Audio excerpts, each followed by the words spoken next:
Black African power. What's good? What's happening? A well-organized lie defeats a disorganized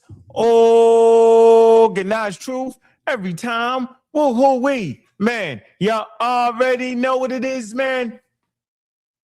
It's Bobby banging this bitch. What's good, family? Man, y'all know what it is, man. Let's get it cracking, man. We got about 2.5 hours of fun.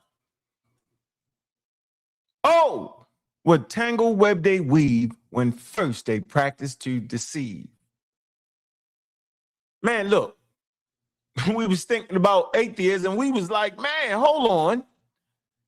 I'm thinking that atheism is older than what y'all believe. African Americans, at least the first Africans that came to America, a lot of them was Muslims. So ain't no doubt that atheism or skepticism predates Islam. You know, I know we ain't never thought about it that way, but that is what it is. I'm gonna say it again. A lot of Africans that first came to America was Muslims because Islam was in West and Central Africa before Christianity. And now we don't speak in absolutes, but you know what the hell I mean. A foothold. Tribes that you can identify as being Muslim. I ain't talking about one straggler Christian from out of nowhere talk to a couple people and give them a daggone cross. Because that's the game they playing. I'm going to get on that next. I'm getting all the way in on that. Christianity. It is clear that atheism predates Christianity. Christianity is an AD thing. Islam is an AD thing. And last but not least, Judaism. They right there together. I would say that atheism predates Judaism because they start tricking you because they ain't got no artifacts. When you start getting around 600, and then let me say this. When I'm saying Judaism, I'm saying the Judaism that we see today. Because the funny part about this whole situation is this. The Hebrews, they don't even start off with the one God. Remember we talked about the gods and God yesterday? Yeah, oh man, I left that part out.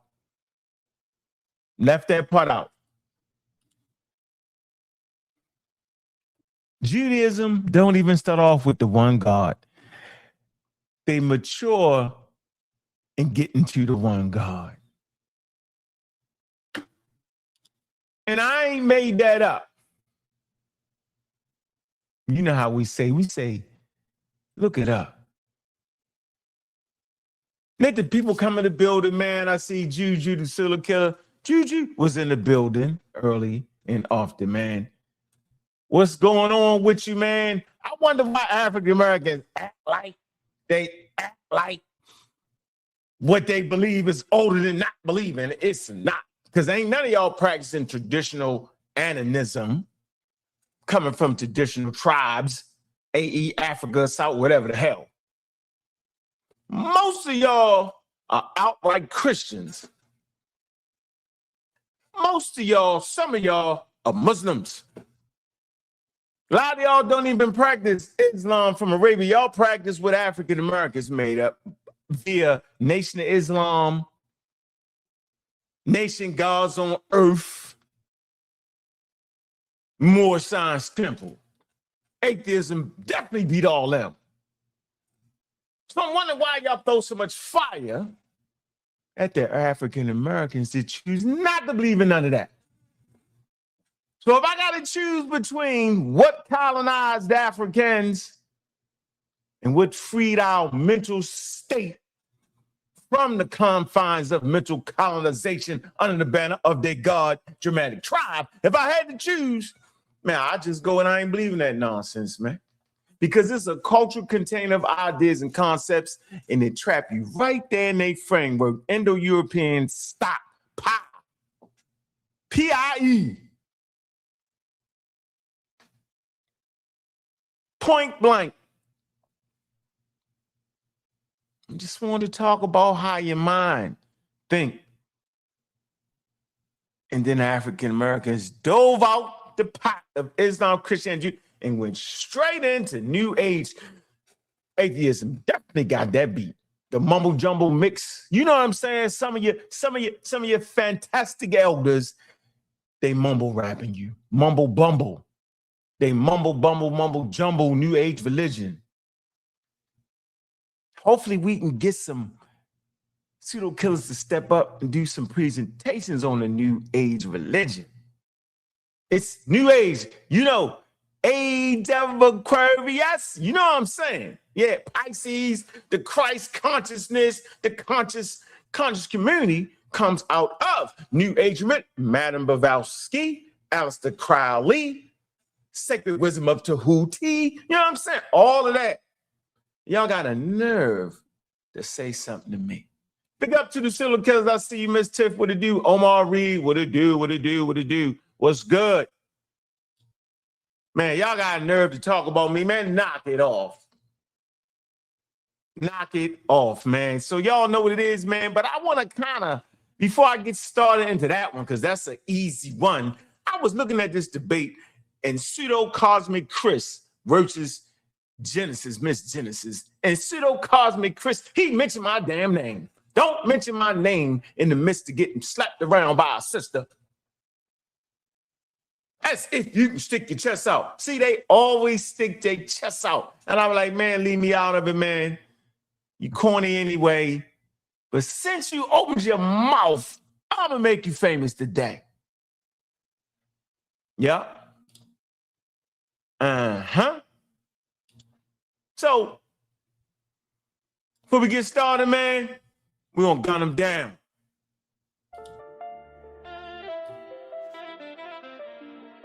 Man down. Hit hum with the knowledge frown. See the pseudos come around. Gun 'em down.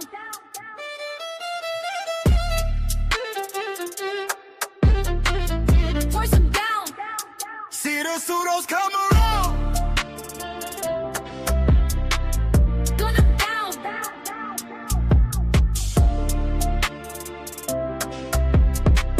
Force 'em down. Clowns down, pseudo around. That's when it all gets crazy. Broke man lazy. Stotos never phase me. Driving Miss Daisy. Bitch, niggas crazy. Read the books slick niggas gave me. Riding waves like the Navy. Knowledge cool, full of bravery. Always killing pseudos, never maybe. Using gift science gave me. Staying right. Speak, I'm loud on the mic. Using gift science gave me. Always talking shit. Pseudo killers on top the gravy. See the pseudos come around. Guns 'em down.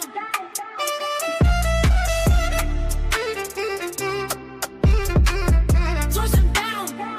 See the pseudos come around. Gun 'em down.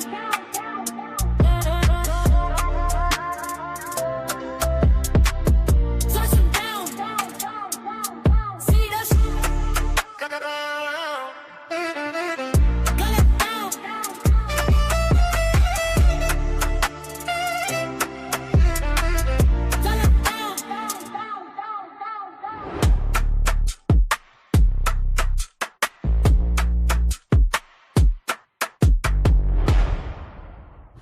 Gun them down. Source them down. Miss Tiff add that in there. She tripping. Listen, man. This where we at. This where the rubber meet the road at.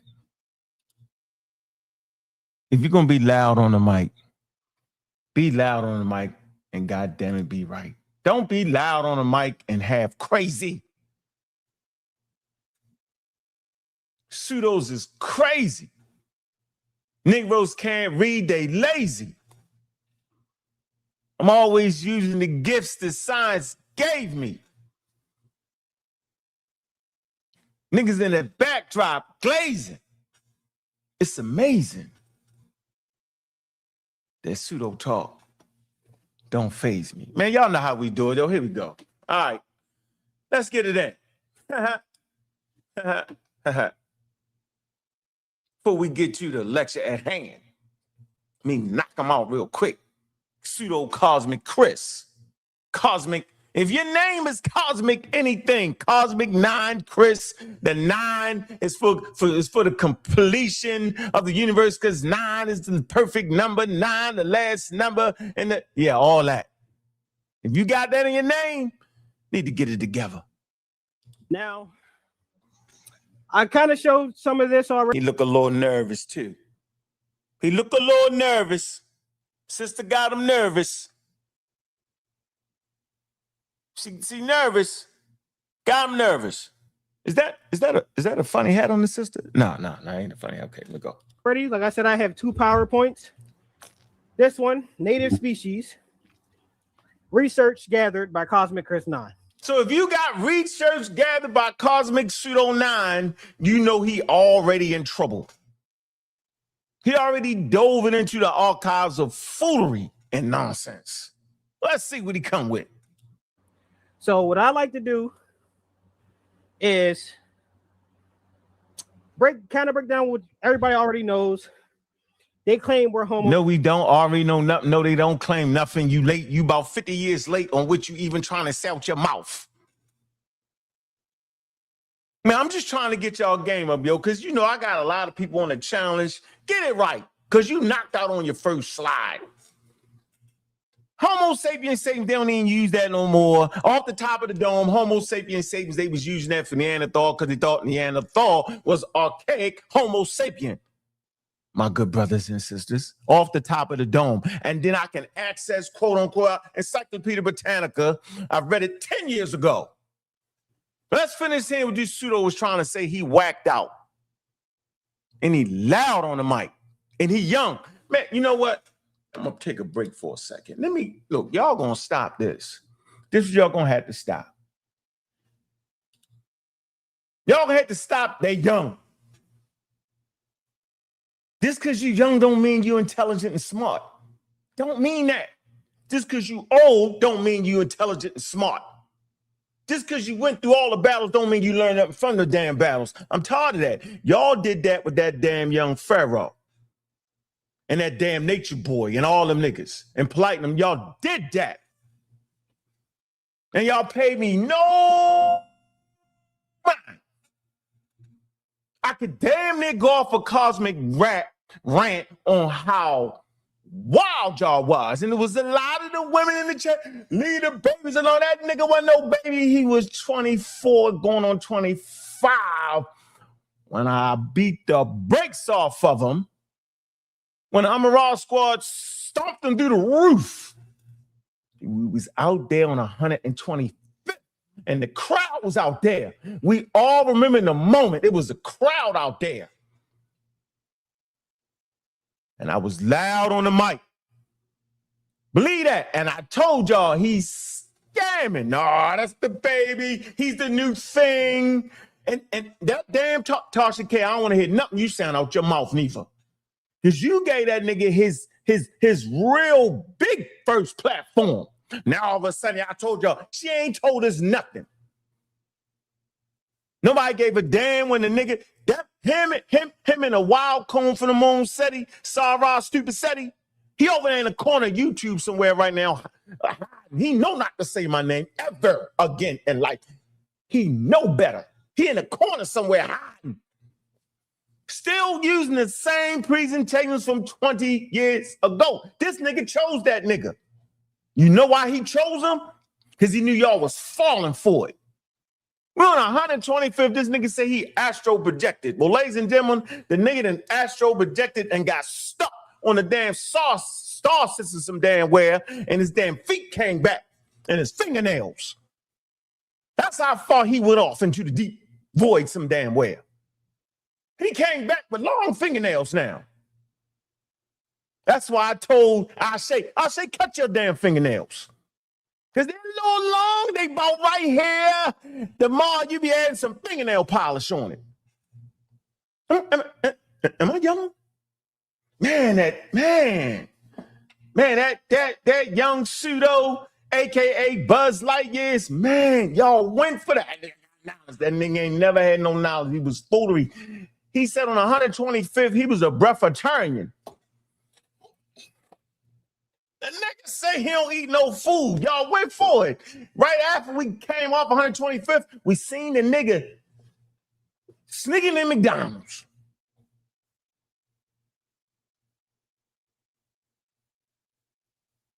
I don't even know why he got a shot to get the damn mic.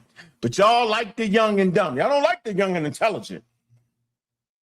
You old. You always mess up the youth. I say the nigga was never the youth. He was a young adult. Y'all couldn't get that definition right. Craziest thing ever. Now he done lost his mind because he astral projected to the Klingon star constellation and he ain't come back with his brain. He was halfway crooked from jump.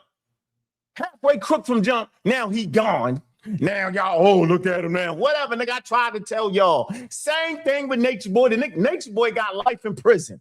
Nigga got life in prison. When he first was on sa.neter, him and Young Pharaoh, I cussed them niggas out. Day one, I mean, off the rip. Soon as they came through the portal of foolery, because I could see them stepping out through the portal. They stepped through the portal and looking crazy. I was like, these niggas is pseudo. I cussed Nature Boy out. I say, these niggas is pseudo. I gave you the warning. No, y'all threw potatoes, mushrooms, empty boxes of what's the shit they smoke the weed out of? Empty boxes of flavor cigars, whatever they be smoking out of, at me. Look at you. You always knocking the youth. I ain't knocking no damn youth. Brother love the youth, but I can't stand stupid young dudes. Don't listen to me. Y'all pay me no mind. Oh, he's the old guy. He's the same thing the bomb squad did. He's the old guy. No, I was letting y'all know that these niggas is halfway pseudo. I didn't say they was like young Nature Boy. I ain't say that. I say these niggas, the bomb squad can either go this way or go this way. Now, at this point, y'all ain't got no choice but to listen to me because niggas, I was right. And I'm going to toot my horn when I'm right. Because I'm loud on the mic. Ooh-wee.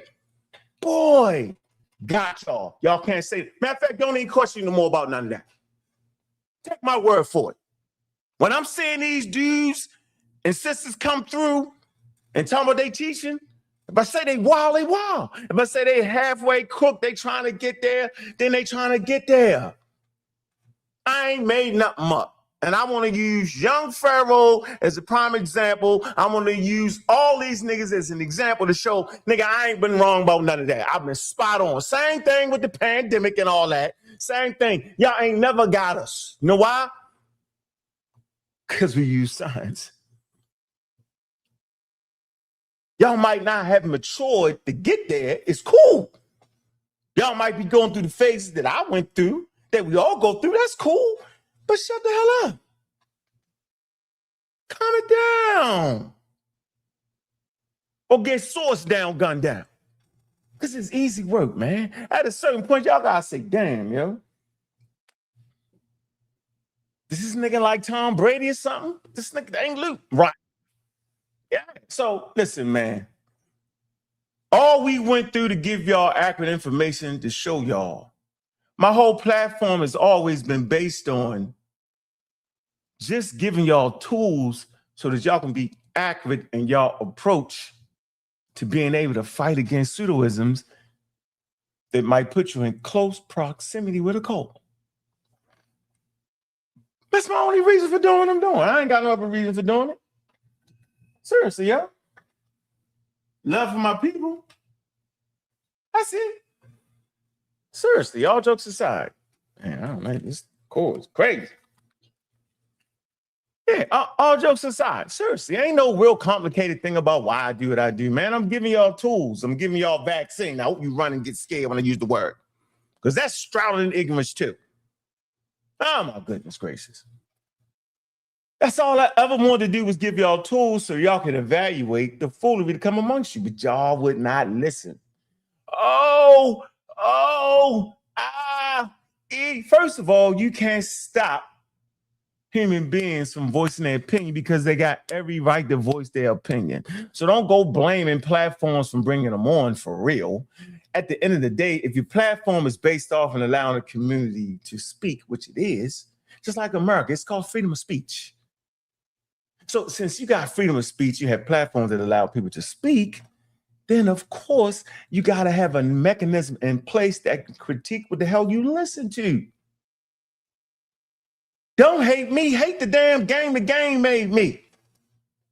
So when I say, nah, he wild, like Nature Boy who got life in prison, and young Pharaoh who's stuck on a Klingon ship somewhere, astral projecting, because he said all that. He don't even eat food. He's an Airtarian. He said all that. Now his fingernails as long as his daggone fingers.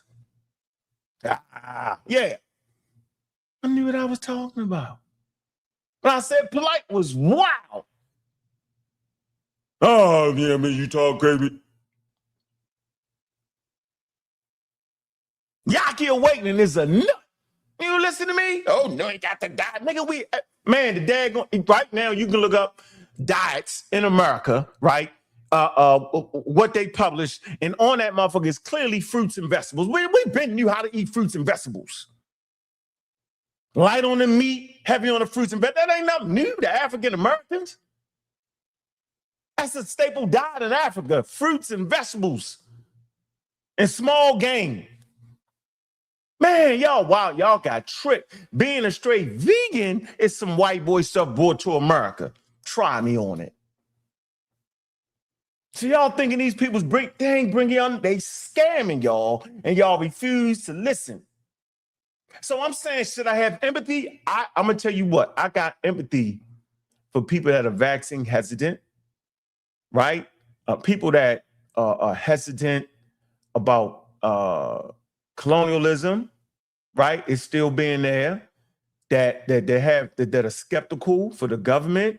Man, I got empathy for that. And I understand it. And I have empathy for people going through this thing that we call knowledge, because reading levels might not be up to par to get it, right? And so I got empathy for that. I got empathy for brothers and sisters that's coming home from prison. I got empathy for brothers and sisters strung out on drugs. Trust me, I'm an empathetic individual because I've been through a lot of these things I already said. Been through all that. So I ain't never a damn hypocrite. And I'm loud as hell.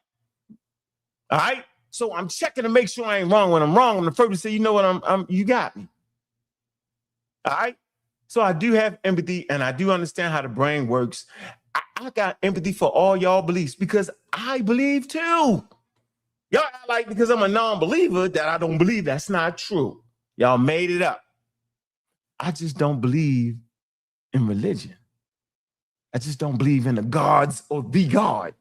That's all. But I'm just as human as everybody else.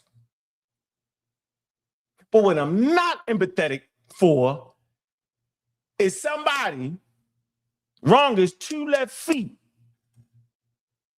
and would bring it to the community as if they studied, as if they understand it. I likened it to howling in the damn movie, fire. Even though you got a right to free speech, you ain't got no right to holler fire in the damn movies. Even though you got a right to accept or not accept vaccinations or to accept a God or God, you got a right, but you don't got the right to lie about it and make up information around it. You don't got that right. I just came from a Klingon spaceship. Nigga, you're lying. I asked young Pharaoh, I said, young Pharaoh, when you came from a Klingon spaceship, I say, nigga, you knew you was coming back and I was going to question you that. I say, nigga, did you get the license plate? Oh, he start cussing me out. I'm thinking the nigga get the license plate if he come from the second star constellation. I'm thinking he get the daggone license plate. Now, wouldn't he? Man. Yeah. So I don't want to hear this Pharaoh thing. I told you so, told you so. Want to hear it. Down one head. Remember, I'm the first guy they put their record out. Me and Dr. Mayat. Yeah. We the first people that literally in this community got doxxed. Oh, they put out record. Oh, they niggas are drug dealers. Oh, man. They thieves. They stealing. They robbing. Oh, man. Dr. Mayat is a queen pin. That kind of scared him. That unk ain't got nothing but gun charges. And nigga lied on my record. And if you gonna put my record out, no, lie on it, read the motherfucker. Lied on it. Oh, the nigga was speaking on the park bench. They don't even put that kind of information on no damn record, park bench. I think on my record reads, he was sleeping on the park bench. Ain't that crazy? Anyway, man. At a certain point, yo, you be around a person, his messaging has been very, very consistent. I ain't got no special gift. I just have scientific literacy. And teams of people who are intelligent. Teams of intelligent women. Teams of intelligent brothers that are accurate in their approach of understanding the world they live in. This is my advantage.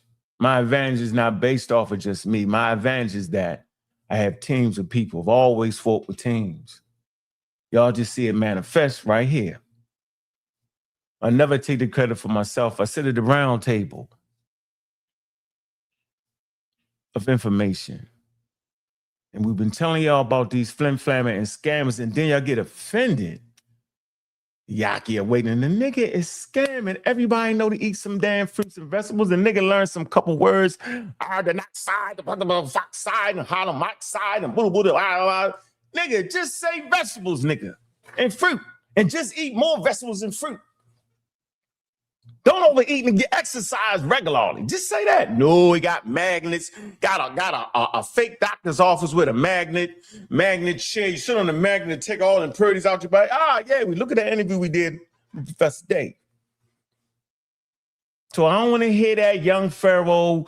I got him when he first came in the community. On day one, I got Nature Boy. When he first jumped on that damn platform. You know something that always calls. Yo, listen to what they saying. Nah, they cap. Said it. Got the cussing. Wish I could find an episode. Got the cussing. Come on, man. Nah, bro. So I don't want to hear that. I don't want to hear Seti. Where y'all think Seti at? Ran him up out of here in the corner somewhere. He know not to say nothing. Because he chose the young little nigga. I wondered why he chose him. I've been told you that Buzz Lightyear was a little bitch. I've been said, oh, you look at you. You're talking about the youth. I say the nigga is not the youth. He's a young adult. He's 24 years old. He's scamming y'all. Oh, took money for a court. Tell me he got a federal court case. Took y'all bread. Nigga ain't. Man, we put the lawyer on. The lawyer was lying. Nigga, it was free. I did it for free. Y'all ain't care. Nigga brought a car with y'all money. Tricked it out. Nigga put a wild tattoo on his eye. Look like Mike Tyson. Look like Mike Tyson in Crisis and shit. Did all that with y'all money. Boy, crazy. These Buzz Lightyear, aka a nut. Man, we ran them out of New York when they scammed us out of the debate. People bought plane tickets. They did all that, bro. These niggas, we gonna take down and I'm a wrong squad. Them niggas ain't even show. Yo, y'all brought plane tickets, yo, and still blame that we ran a nigga out of New York, him and Seti. These niggas end up in a hotel. Yeah, I'm saying the camera just showed them with no shirts on in a hotel. What two men is in a hotel with a single bill with their shirts off talking about, yeah. Now y'all tripping off a nigga with fingernails right here. What? Y'all ain't know that back then. Oh, you ain't, man, I ran up on them niggas when they came to Atlanta, yo. Y'all can't come here no more. Anyway, I just had to get that off my chest because a lot of people send me videos. Man, don't send me no videos with no damn young Pharaoh. I've been told y'all he was a B. Ben said it. Ben said he was a wild pseudo scam. Ben said it. Now y'all see it, man. It's 10 years later. Nature Boy. Nigga in prison forever. Polite. Y'all gonna let Polite dig back in. Watch. I'm gonna sit there and watch. Watch. Watch, y'all gonna let them get back. Y'all let Mighty Hebrew get back. Anyway, y'all don't care about the health. Y'all don't care about the mental health of the community. And y'all don't care about the women around y'all with letting these predators. Or y'all don't care. Y'all don't care. Y'all just want to hear what they got to say. They ain't even got nothing. The wild part about it is they ain't even got nothing intelligent to say. That's the wild part of this whole thing. These niggas is scamming. That's what get me the most. Y'all follow him. Y'all follow Robert F. Kennedy Jr. and cuss out Fauci. I don't get it, yo. Just say I don't like you, Unc. All right, nigga, you don't gotta like me, nigga, but look up what I'm saying. Yeah, everybody ain't gonna like me. I ain't likable all the time. Sometimes I'm likable, sometimes I'm not. I ain't easy to get along with. Everybody know it. All right, shit, I say what it is. At least what I think it is. Yeah, but don't act like we making up something. Don't act like because you can't get with the information, all of a sudden the white man is the only person to have science, or that's the white man's science. That's an answer that's an answer you have when you have no damn answer. That's how I know I got it. That's the white man's science. Shut the hell up. All y'all be I'm just saying there are people that are just super disrespectful to indigenous cultures. Y'all want indigenous cultures that have jets, 747s, Ferraris, and Humvees. They just can't have what they have and be at the level for that particular time. That ain't good enough. They gotta have jets. They gotta have spaceships and rockets. They gotta have advanced civilization. When they say advanced civilization, they talking about on par with the 2026 civilization. That's what they mean when they say that. How is this not wild? People got fake degrees. Jabari acting like he got a degree in divinity. Man, he got a degree in pseudoism, man. A daggone metaphysical degree. Y'all don't care? Oh, you hating? Nigga, I ain't hating. I'm saying what it is, man. How's that hate when you say what it is? That's not slander. That's saying what it is. I got it. Y'all don't want to hear what it is. Y'all want the sugar coat. Y'all want the puffity puff landing. Y'all want all that. Y'all don't want the real, because you know what the real thing make you do? The real thing make you go to the mirror and take a look at your damn self and figure out, what am I doing? What have I done? The real thing make you say, can I actually use this to raise this little baby I'm looking at? Am I giving my baby an opportunity to get the higher education? And then you realize that shit that Pharaoh was teaching, don't do that. It leave you lonely at the end with the buffoonery, with a B. It leave you crazy. It leave you on the outskirts and looking like a nut. And the only people getting money is the people that's throwing that wild information out. 7 keys. Brother Rich got a whole channel full of pseudos hiding and begotten. Hiding. Capping. And they always against your health. They all against your health. Because they ain't got no Dr. Sabi ambulance. They ain't got no Black Power hospital. They ain't got that. And all of them, Yaki awakening surgery clinic. They don't got that. They don't got none of that. All they can do is put you in this situation and yell fire in the damn movies, and y'all running to each other, people getting hurt. Who say, where was the fire? There wasn't none. That's the same thing when they holler out, oh, the medical, they trying to, they're yelling fire. But you know what's wild? This is how I know they tripping. Because all of us get sick because we humans, Homo sapien. And when they get sick, when the vegetables and the fruits and the grass, chicken root, ginger, beer don't work, guess what they do? They call that goddamn ambulance. They don't call Dr. Sabi. They don't call the Umar Johnson Clinic for mental health. They don't call a Black Power hotline ambulance evidence-based service. They call the thing they claim they hate the most. That's how you know I won. They call evidence-based medicine. See what I'm saying? See, it's easy if you can just think, even if you was stupid as bricks, you can put this hand up and say, this is the list of the Dr. Sebi hospitals, the Conscious Community Ambulance Service, right? The Phil Valentine Surgical Clinic to help people with cancer. And in this hand, evidence-based science. And you can do this. And you can say, Dr. Sebi, we don't got it. We don't got it. Surgical, we don't got it. And you can say, yeah, they got hospitals, they got clinics, they got damn. Grady Hospital, right? Great for gunshots. All this over here, but nothing over here. Afrocentric. It's frustrated, man. This shit leave you marginalized. We already marginalized, bro.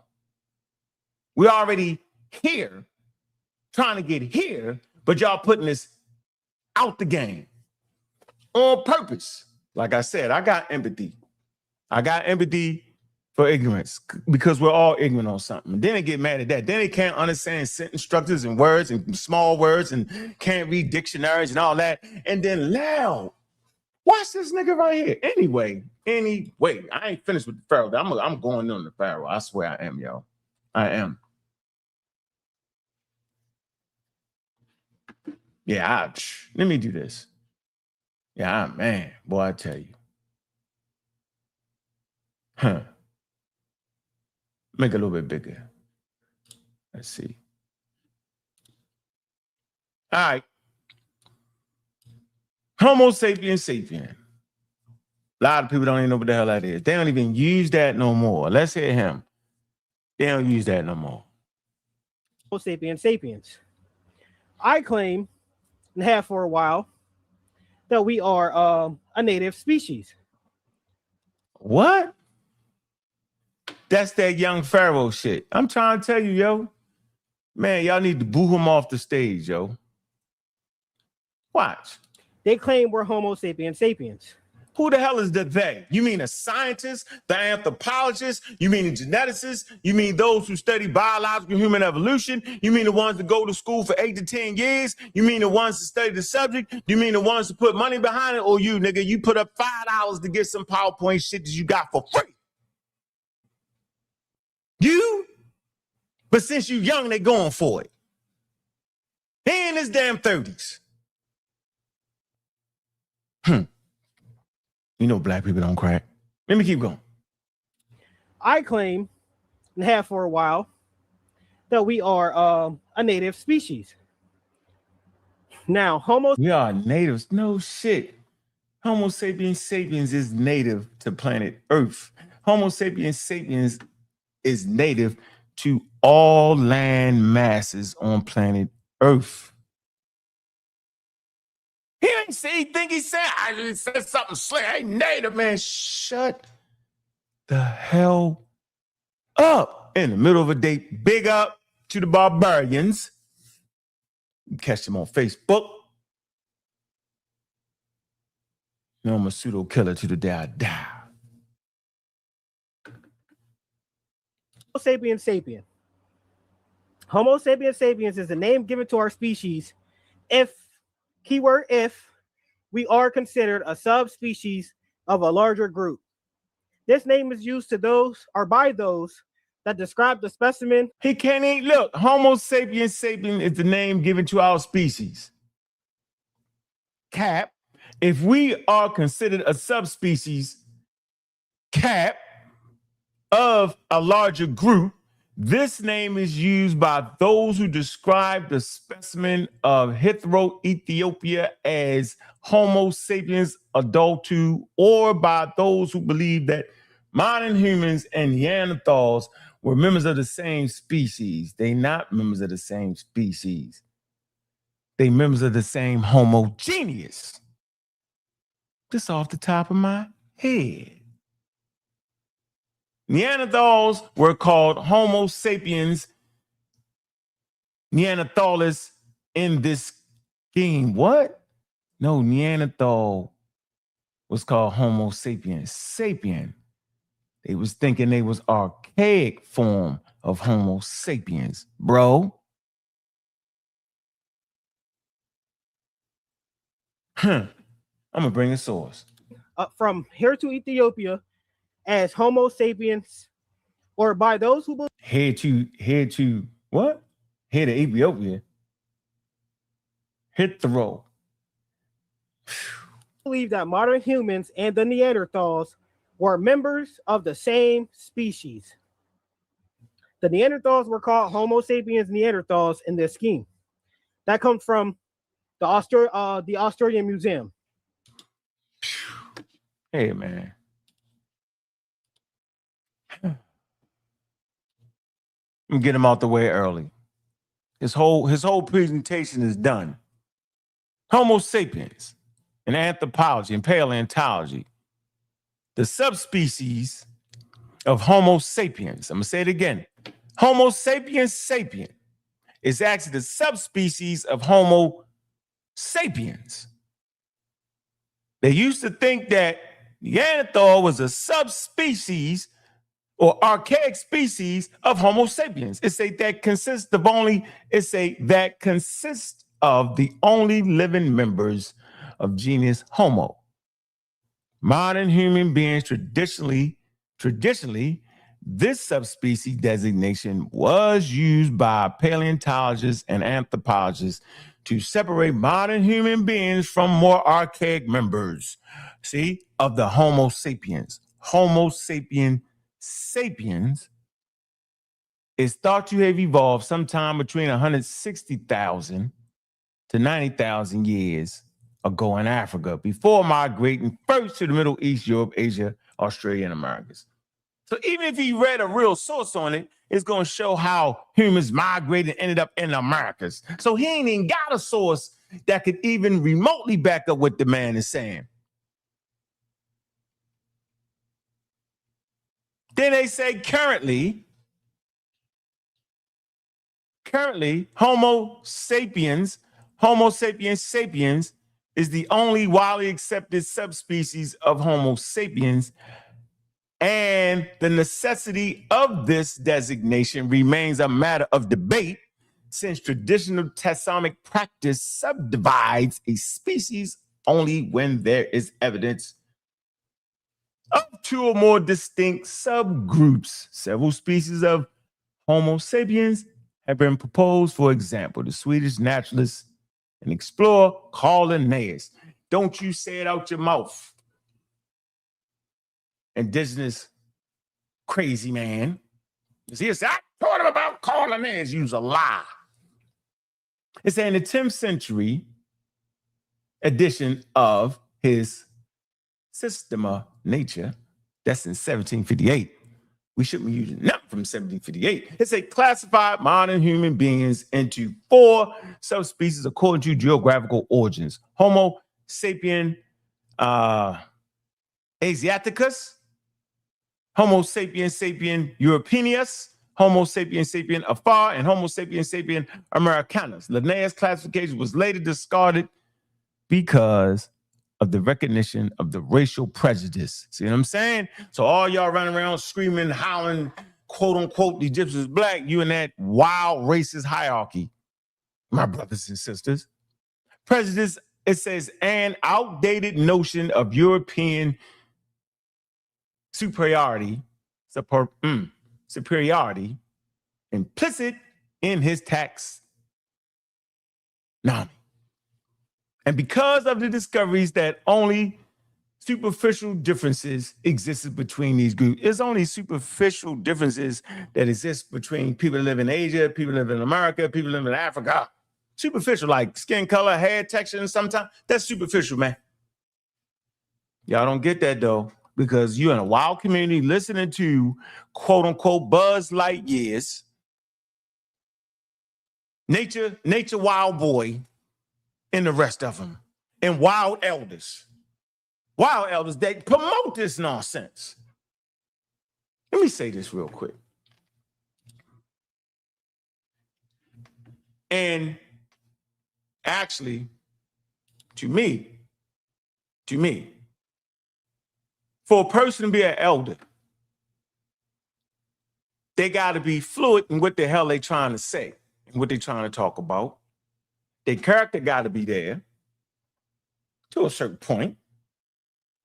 But if you're an elder in something, that means you tested through time of giving proper information on the regular occurrence, right? So for me, my elders is my grandmother, my grandfather, right? They passed on my great-grandmother, great-grandfather, my mother and my father, my aunts and my uncles, because they gave real good, relevant information that will help me move forward. When it comes to this conscious community, I ain't got no elders. The only ones that are really there for me, like Professor James Smalls, he's not an elder in nothing I'm talking about. But that's my friend, that's my man. I appreciate him. He the only one with heart of a lion. He gonna challenge me. He don't mind having a back and forth with me. But as far as the scientific literacy, we don't got it. Now, you got to go all the way back to Dr. Benham, who was trying to promote science and science literacy. John Jackson, all of them from here. Look, you got to go all the way back here. I'm just taking a slight detour. I want to just show y'all that slight detour. Slight detour. Let me just kind of bring this up to your mind. Like people like Hubert Harrison. Hold on. Let me see if I can find it. Real quick. I just think this is important. Let me see if I can get this. Like typing, I thought I already had it on this thing where I can just get right to it. Here, real quick. See?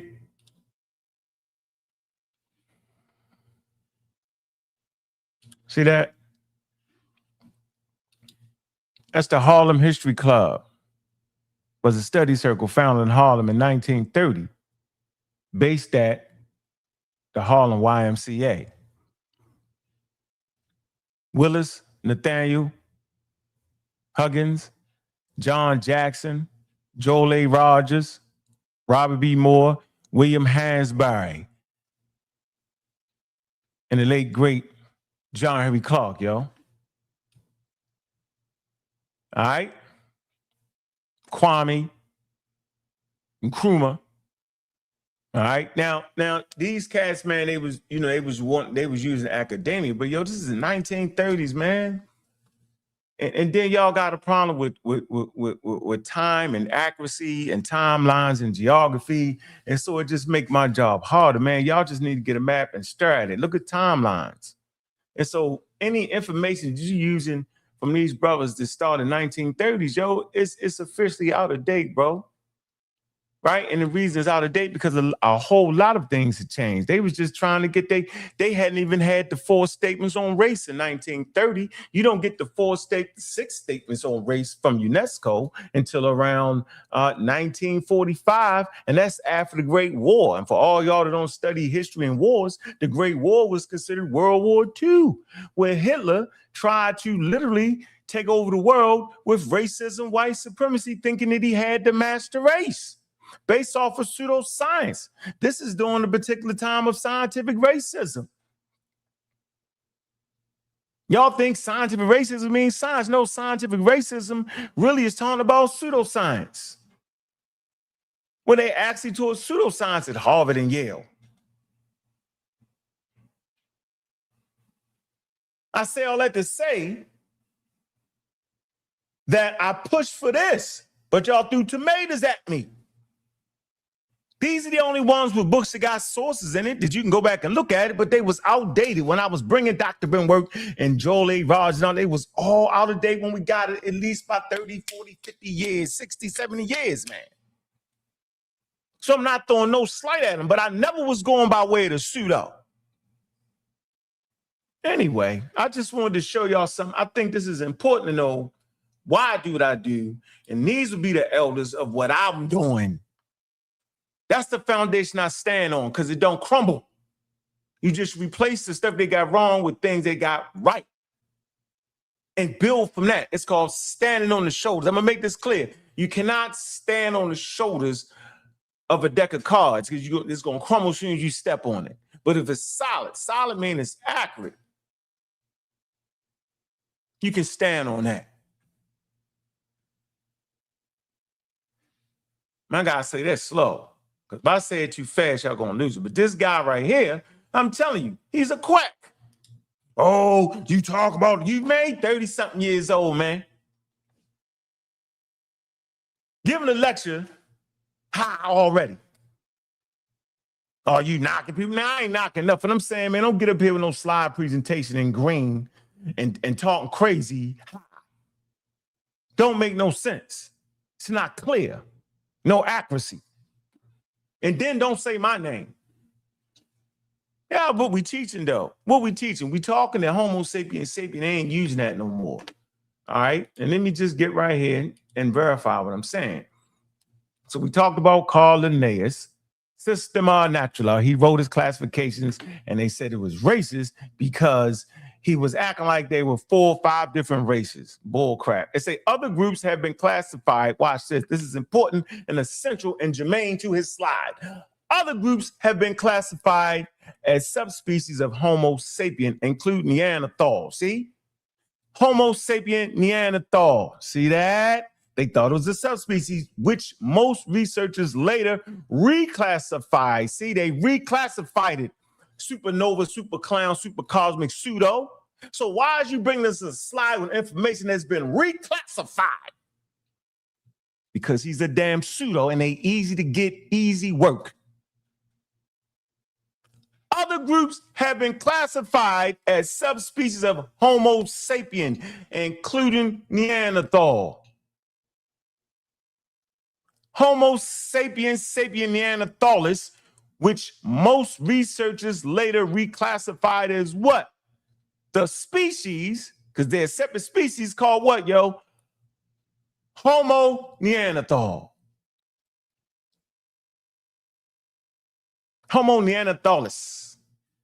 And a group of specimens that were later placed in the Homo sapien, Homo habilis. By the early 21st century, only one group of Homo sapien adultu, known primarily from the fossil skull discovery in 1997 near Hetero. Let me make sure I'm saying that right. I definitely cracked the joke on him and get the joke right. Hetero, gotta be. Herdo. Let's say Herdo.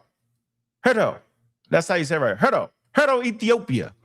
And dating from around 160,000 years ago. We call this archaic Homo sapiens sapien right here. It's a was being considered as a second subspecies of Homo sapiens. Some researchers have argued, however, that hetero fossils are not distinct enough to justify the creation of a new species. So it's not a new species, it's actually archaic. Knocked him out in the first round, he out the game. Why would he have nonsense on his slides like that? Why? Why is he saying Homo sapien? He made that up. Crazy work, bro. All of my sources will be down here in the form of a hyperlink at any given time or at the end of this. If you guys have a question on any of my slides, I can copy and paste my hyperlink into the search bar and I can pull up an article for you guys, or you guys can type out the hyperlink yourself and it'll take you. We already know the source ain't saying what you saying. I ain't even gonna pull up. I know the source ain't saying what you saying. I know it ain't. Cat. Exactly where I got my information. Yeah, you got your information from the clown show. A native species, what I believe we are. A native species is found in a certain ecosystem due to natural processes such as natural distribution. The koala, for example, is native to Australia.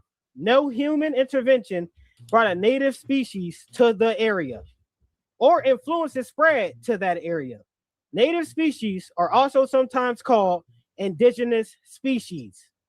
While a native species can be helped by new species introduced to an area like flowers native to North America helped by European honeybees in the last several centuries, the native species itself developed on its own in the area. It is particularly adapted to its habitat.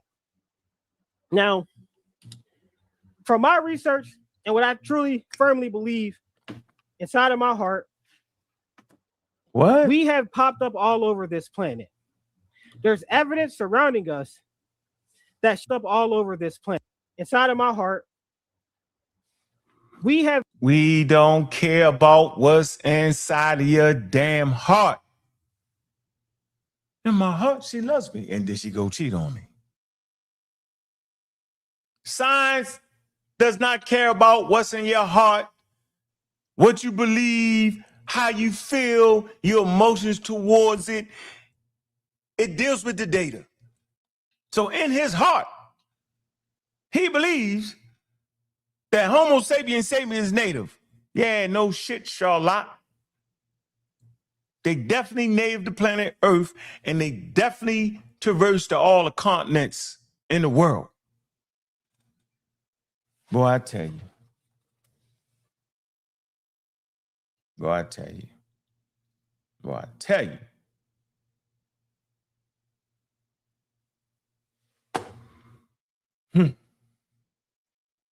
Interesting. Huh. Let them finish scamming, because this is what this is. It's a scam. It popped up all over this planet. There's There's evidence around. Ain't no damn evidence. Nobody popping up all over no damn planet. It's evidence that humans traversed the planet. They walked. No evidence that they popped up, which requires separate, different genesis for Homo sapiens. This does not occur. He 200 years behind, but he teaching this as I got the knowledge. Now he's scamming. Surrounding us that shows that there was human life all over this planet. They come up with a BS excuse that everyone walked out of Africa, but even that in itself shows comes down to racism. What? He teaching racism. He teaching this. Look. Here you go, ladies and gentlemen. See the flim flam switcheroo boo boo boo? He got the switcheroo boo boo boo. Look. Watch this. Let's come back to Carl Linnaeus. All right. Let me show you how this man is teaching y'all racism. And if you're not accurate in your approach to understanding the conversation and understanding the words and the nomenclatures and the whole daggone thing, let me say that better. If you don't understand the material, if you understand the definitions of words, he can trick you. He just said that they teaching racism, but yet he's saying the same thing that the people was teaching racism is saying. Carl Linnaeus, he's a Swedish naturalist. He proposed that in he was dealing with geography in different areas. Asia, right? Look, according to the geographic origin, Homo sapien, look, Asiaticus, that's a separate species. Homo sapien Europeanus, Europeanus, that sounds wild. Homo sapien afar, that will be Africa, I'm sure of it, and Homo sapien Americus. It say Linnaeus' classifications was later, disregarded because of the recognition of the racial prejudice and outdated notion of European superiority explicit in his taxonomy, right? Because he separated all of them for some superficial nonsense. But yet this man come back in 2026 and reinstitute the daggone quote-unquote racism and act like they were teaching race. Man, look, bro. This is what we can't do, y'all. This is what we can't do. But he's young. No, he's stupid. Give him a chance. Hell no, I been gave him a chance. He done. It's on site every time I see him, we into it. I'm not negotiating. I'm not nothing. We always at debate. We always at odds. Y'all give him a break. Some kid somewhere is listening to this thing. Oh man, he doing his thing. No, he ain't doing his thing. He promoting and practicing racism. He's saying that there are actually separate races of humans. The same thing Carl Linnaeus and then was trying to say in the age of pseudoscientific. It's called scientific racism. This man is on this panel, in this debate teaching scientific racism.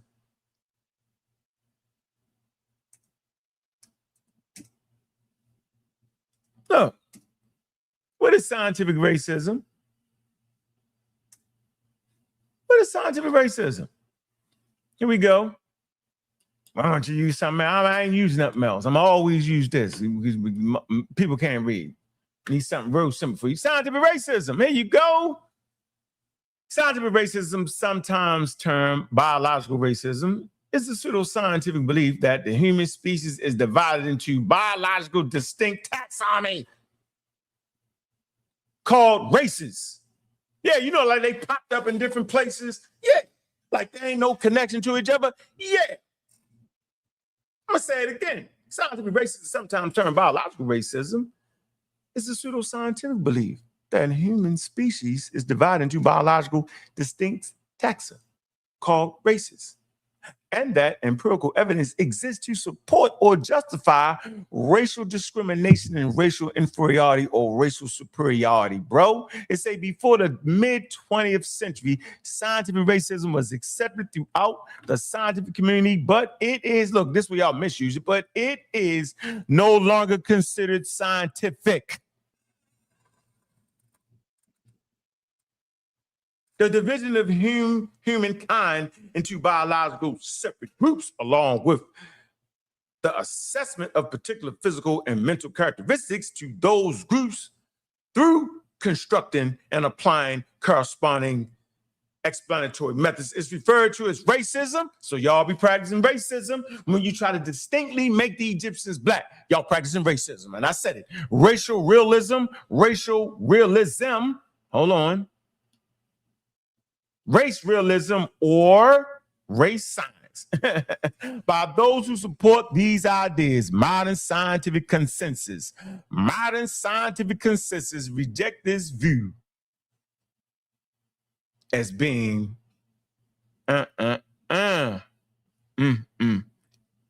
irreconcilable with modern genetic research.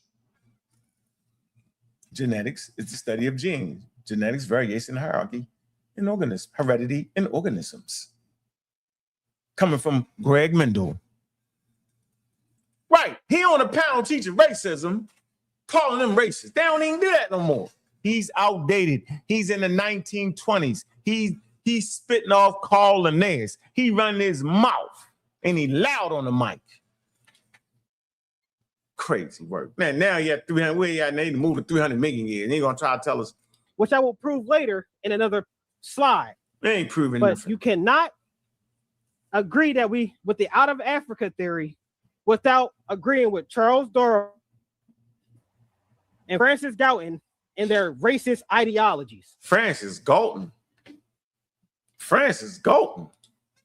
What? Francis Galton. Let's see. They always mix it up.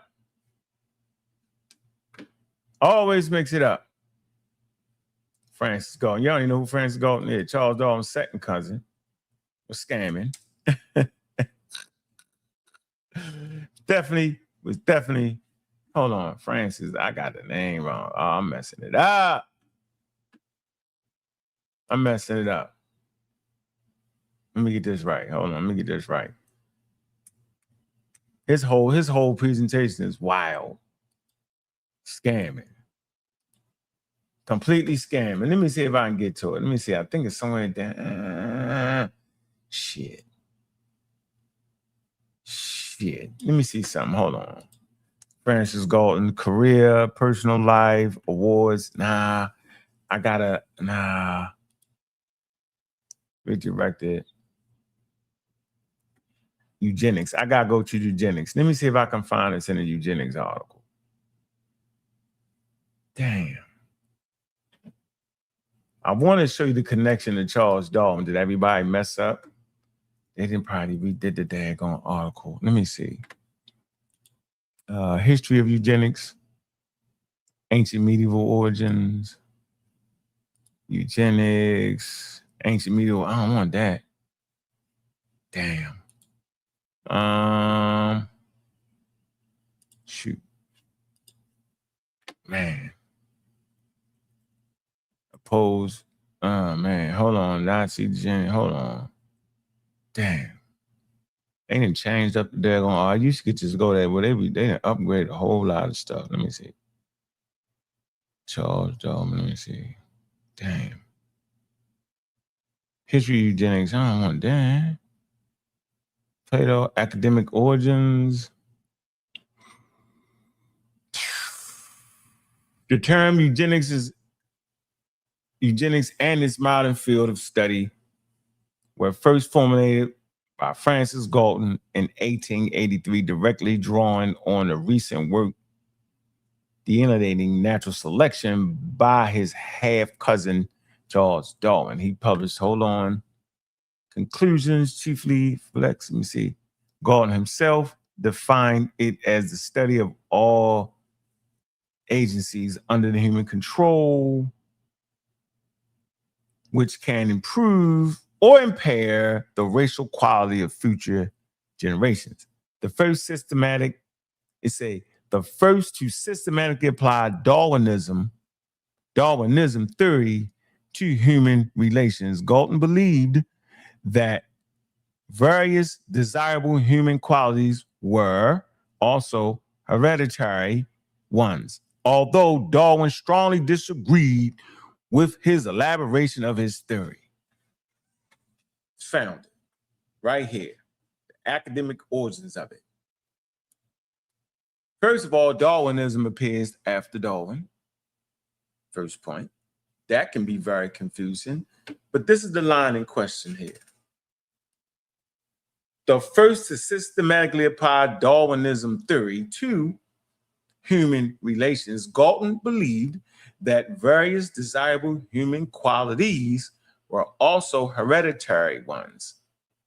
Although Darwin strongly disagreed with this elaboration of his theory. So you can't put Darwin in that. Somebody go stop this man. Somebody tell this man he flim, flam, blim, blam, booming. Somebody tell him, hey, bro, you got it all mixed up. Somebody pull his coattail, but y'all not gonna do it. Y'all can keep cheering him, and one day you're gonna have a whole bunch of people following with long fingernails diving out the window look crazy. Off in the Caribbean island somewhere, dancing to Calippo looking crazy. Watch. Nah, I don't think Chris will go that far, yo. I ain't gonna lie, but the possibility is endless.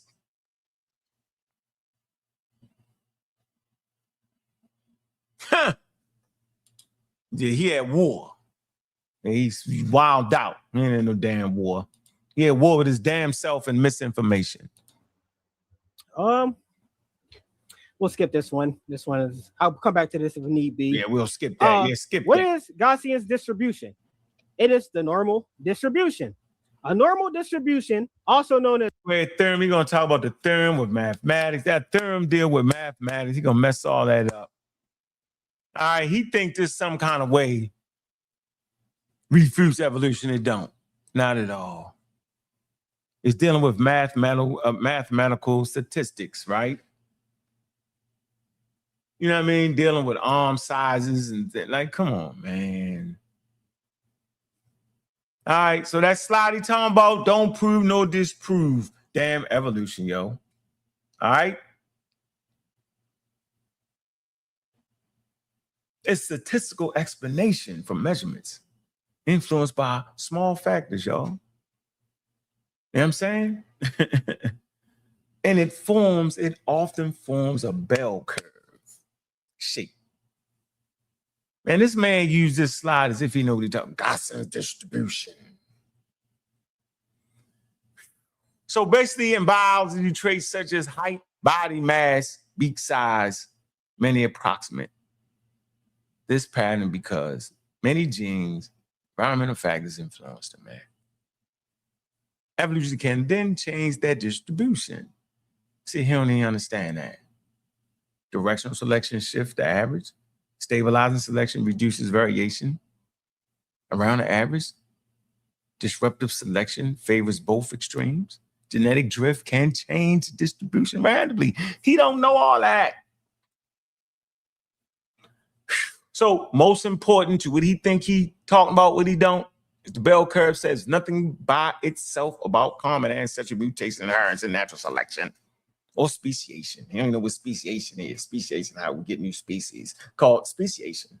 Evidence for evolution instead comes from like we said all the time, genetics, fossils, directly observed evolution. Evolution could be directly observed. Rapid evolution, where Harvard and a doctorate professor, pre-doctorate program, African-American, I forget his name, studied the lizards, right? And a storm front came in, he left and came back. 6 months later, they had evolved. AE, rapid evolution.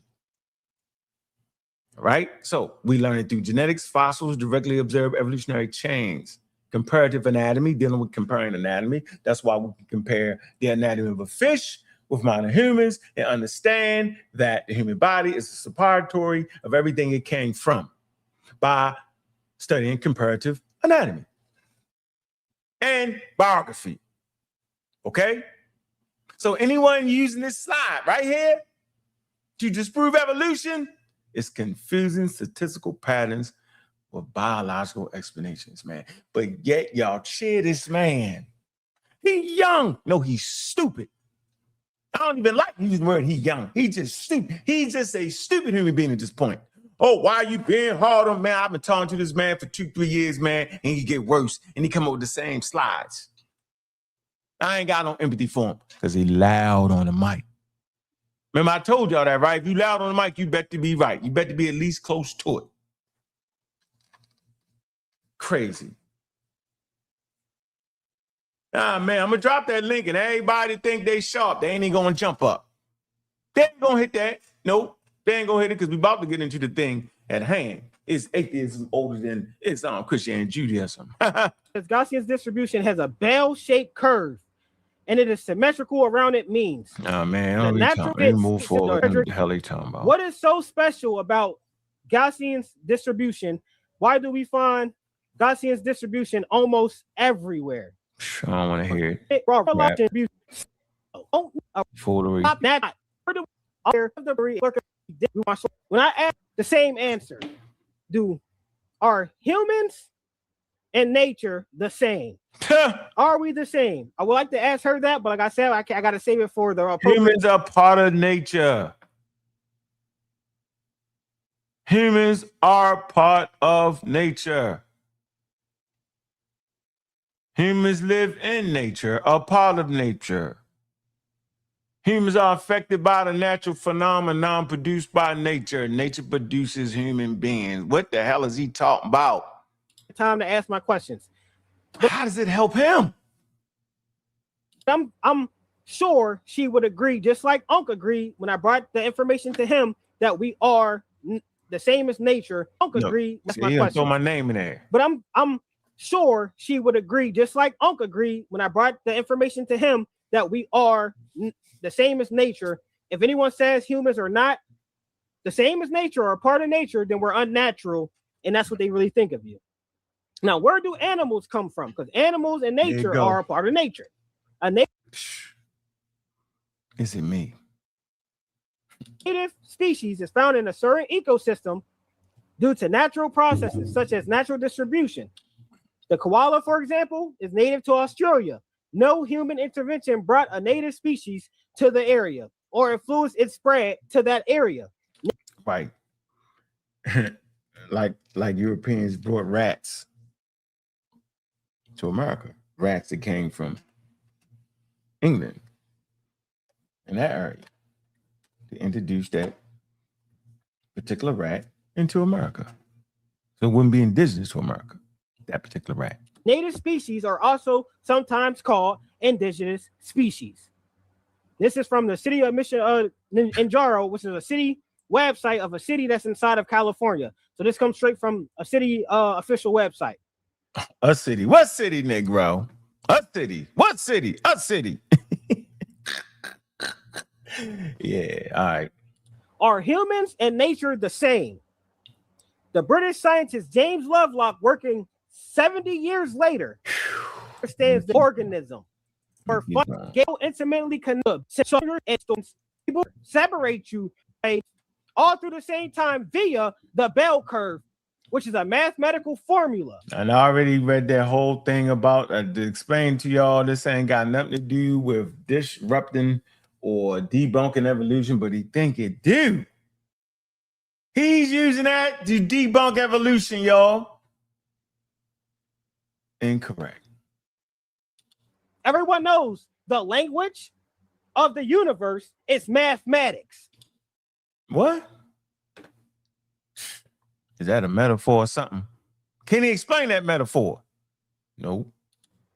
So we're looking for the answers of how humans got here, how anything got on this planet. We're not looking for the answers to how humans got on this planet.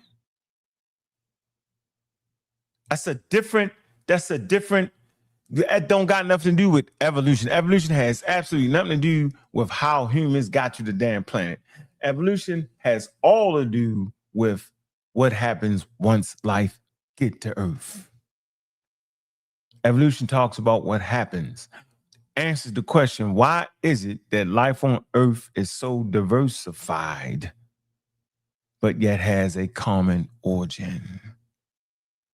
There's only one answer.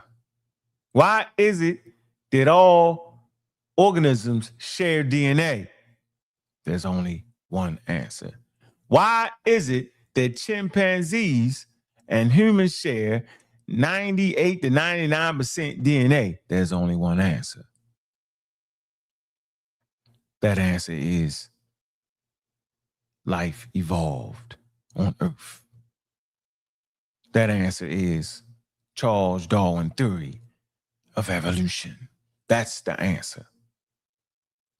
Y'all run into a brick wall 100 miles an hour with a Toyota.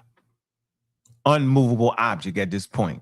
Evolution is a scientific fact and a scientific theory. You have to look to a mathematician. You have to look. You don't gotta look to nothing. And crunch numbers. You look for math. We don't look for someone else's opinion, as in a scientist, a historian, none of that. We look for mathematics and an equation that can help prove how humans and nature got on this planet. 500 million years ago, animals and plant life populated the planet Earth. The animals first occurred in the fossil record around 574 million years ago. Their arrival appears as a sudden explosion in rocks from the Cambrian period, which is 539 million years ago to 480. I know this man ain't about to make humans 500 million years old, yo. I know he not, yo. I know he not. Yes, he is. None of these sources say that. The Natural History Museum don't say that. And the New Oxford sure as hell ain't saying it. He don't even know what the Cambrian... 5 million years. Oh, so he think because it's animals.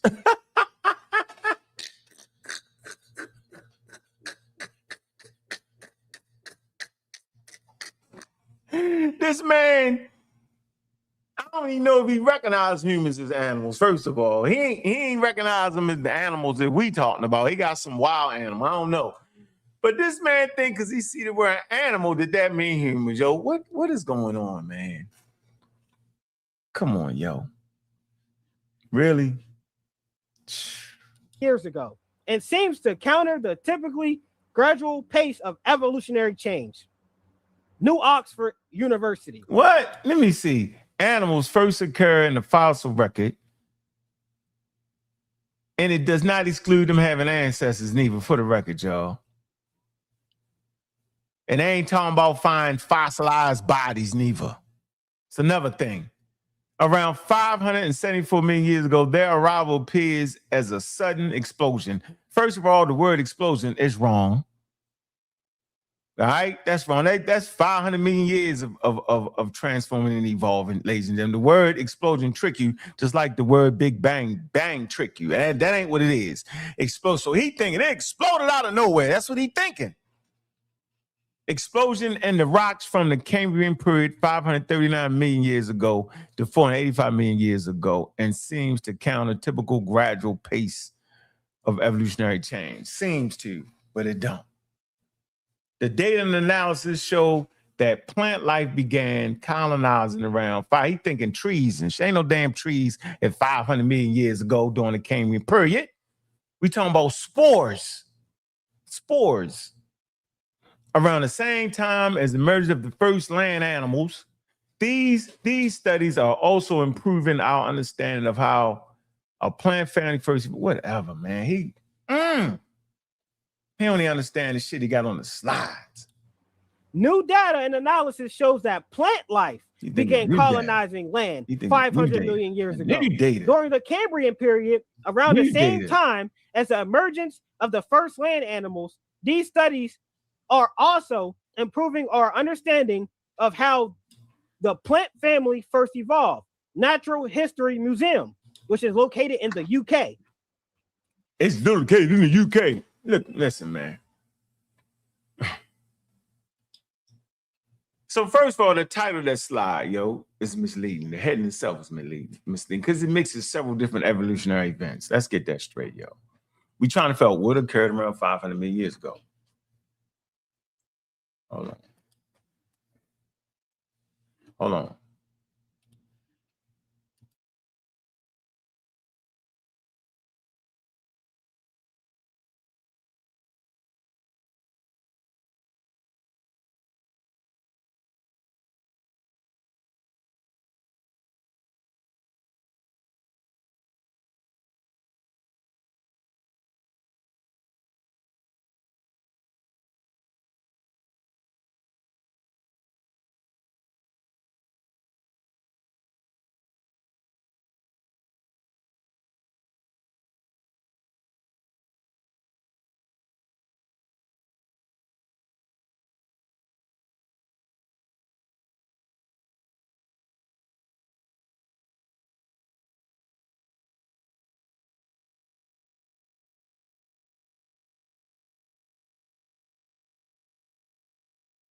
Man, kids. They ain't kids no more. They in college. My son off his way to college. Big up to my damn son. Where was I at? I was at this man line about the came. I want to explain this slide so we can get off there and get into the topic at hand here. So I talked about the title itself being misleading, is mixing a couple of evolutionary events, right? The earliest confirmed microscopic animals. We talking about microscopic animals. All right, let's talk about what actually occurred. Let me look at this slide again. He's saying 5 million years ago, animals and plant life. All right, man, populated. Let me tell you what actually populated it. Before we get into the foolery. Soft body animals such as I want to get this right. Dictosona. I believe that's how you say it. I want to say it right. Dickinsonia. All right. Lived in the ocean before the Cambrian. All right. See? That's before that. Remember I said during this particular Cambrian explosion, those particular animals had ancestors. Remember we talked about that, right? The Cambrian diversification. That's about 539 million to 520 years ago. Numerous marine animal lineages rapidly diversified. Remember we talked about back then when they first figured out the Cambrian explosion, they ain't understand rapid evolution. Charles Darwin didn't talk about rapid evolution. He thought it was slow, right? Remember, there is an open end you can add to it. Remember? So let's deal with the first land plants, possibly 515 to 470 million years ago. All right, molecular clock estimates suggest tiny non-vascular plants began colonizing. Remember, the molecular clock is what we can use to verify that all humans come from Africa. We can also verify that the viruses that traveled inside of humans came from Africa too. So this kills them the whole way through. Let me finish. Land vibrates roughly 390, 360 million years ago, ladies and gentlemen. Fish-related tetrapods began moving onto land much later. So that's how what we would later on become humans actually start out in the water. That's why I talk about the fish and I talk about the tetrapods. That's for another whole lesson. Vertebrates. All right, so let me finish. So when we talk about the Cambrian explosion, right, appears, right, instantaneously or without ancestors, it refers to geological rapid diversification lasting millions, probably tens of millions of years. So it didn't just come out of nowhere, but the word trick you. So he's up there tricked out of his mind, screaming and hollering racism because he don't understand, because he can't read.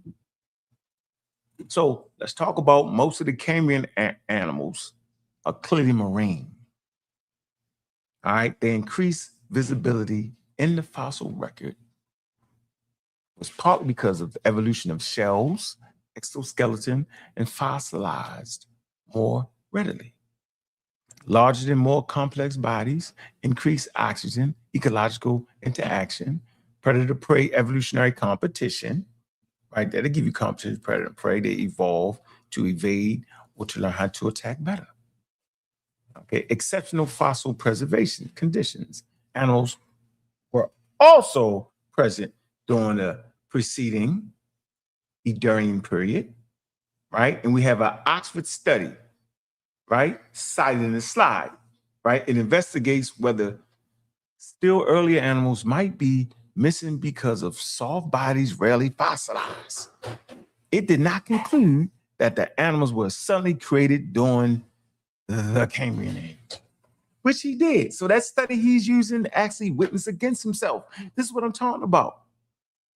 The claim about the plants, right? So we use genetic relationships, molecular clock modeling, right? And 37 fossils calibration and estimates that land plants may have originated during the middle Cambrian to early Ordovician period. Ordovician. Am I saying it right? I'm gonna get this right. Ordovician. Ordovician. Let's see. Yep. Ordovician. Okay. Does not mean that scientists found a complete 5 million year old plant. The strongest direct fossil evidence, right? Microscopic spores. I talked about spores, appeared 470 million years ago. This man is thinking, wow, these early land plants were probably tiny ground cover organisms, not trees, grasses, or flowering plants, right? That's in the Natural History Museum. It's discussing land plants, specifically algae and photosynthetic organisms already existed in water long before this. So you already had plants in the water long before they was on land. That slide does not contradict evolution, ladies and gentlemen. No, evolution does not require every lineage to change at a perfectly consistent rate. Long periods of modest change can alter with faster evolutionary radiation when new habitats, genetic innovations, or ecological opportunities emerged. Yeah, so he scammed out the whole thing. Right? So I critiqued the sources on the slide to show you how wild it was. His whole idea is based in racism, but yet he loud on the mic. I mean, loud on the mic. Let me move forward, man. Where we at? Let's see how much time we got. I mean, he loud on the mic. Let me move up to an hour and something. Let's see. Move up to an hour and we can move on. I'm going to drop the link too. And we can start talking about the atheism for a minute.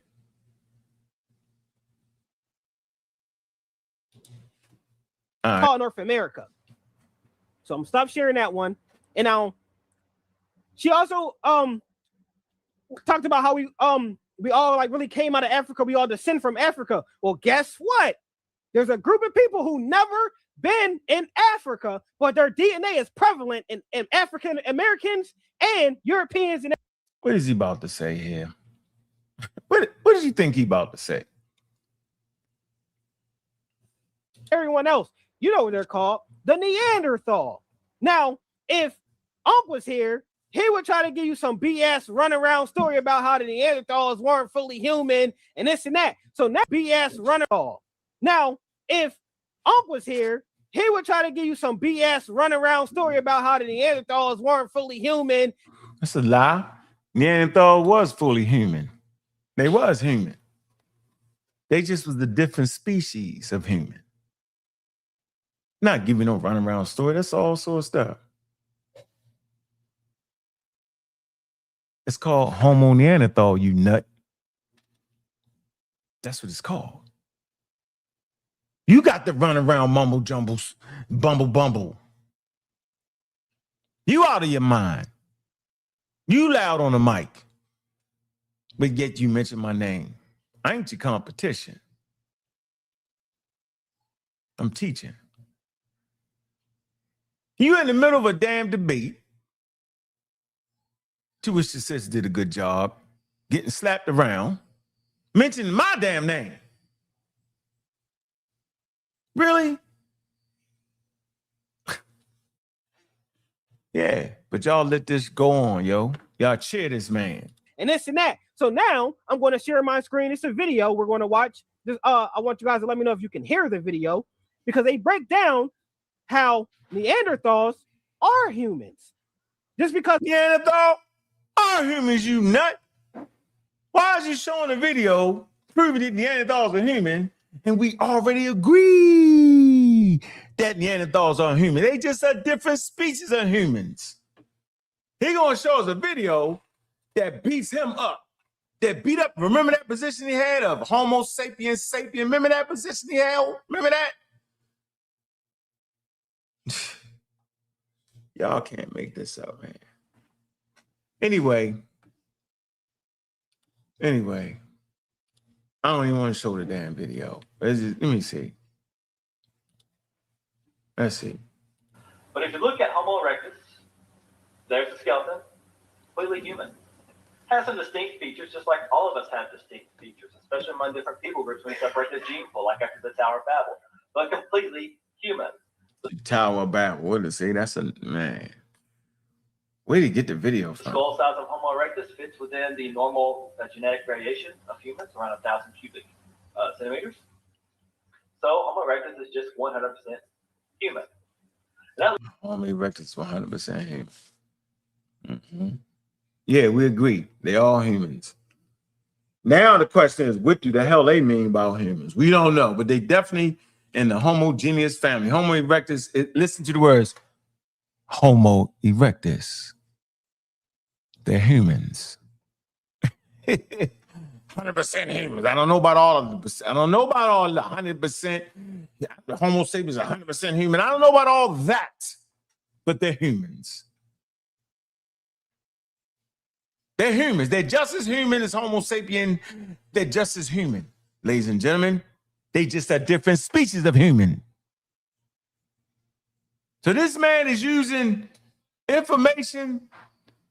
I don't know where he got the website from. Richard, man, listen.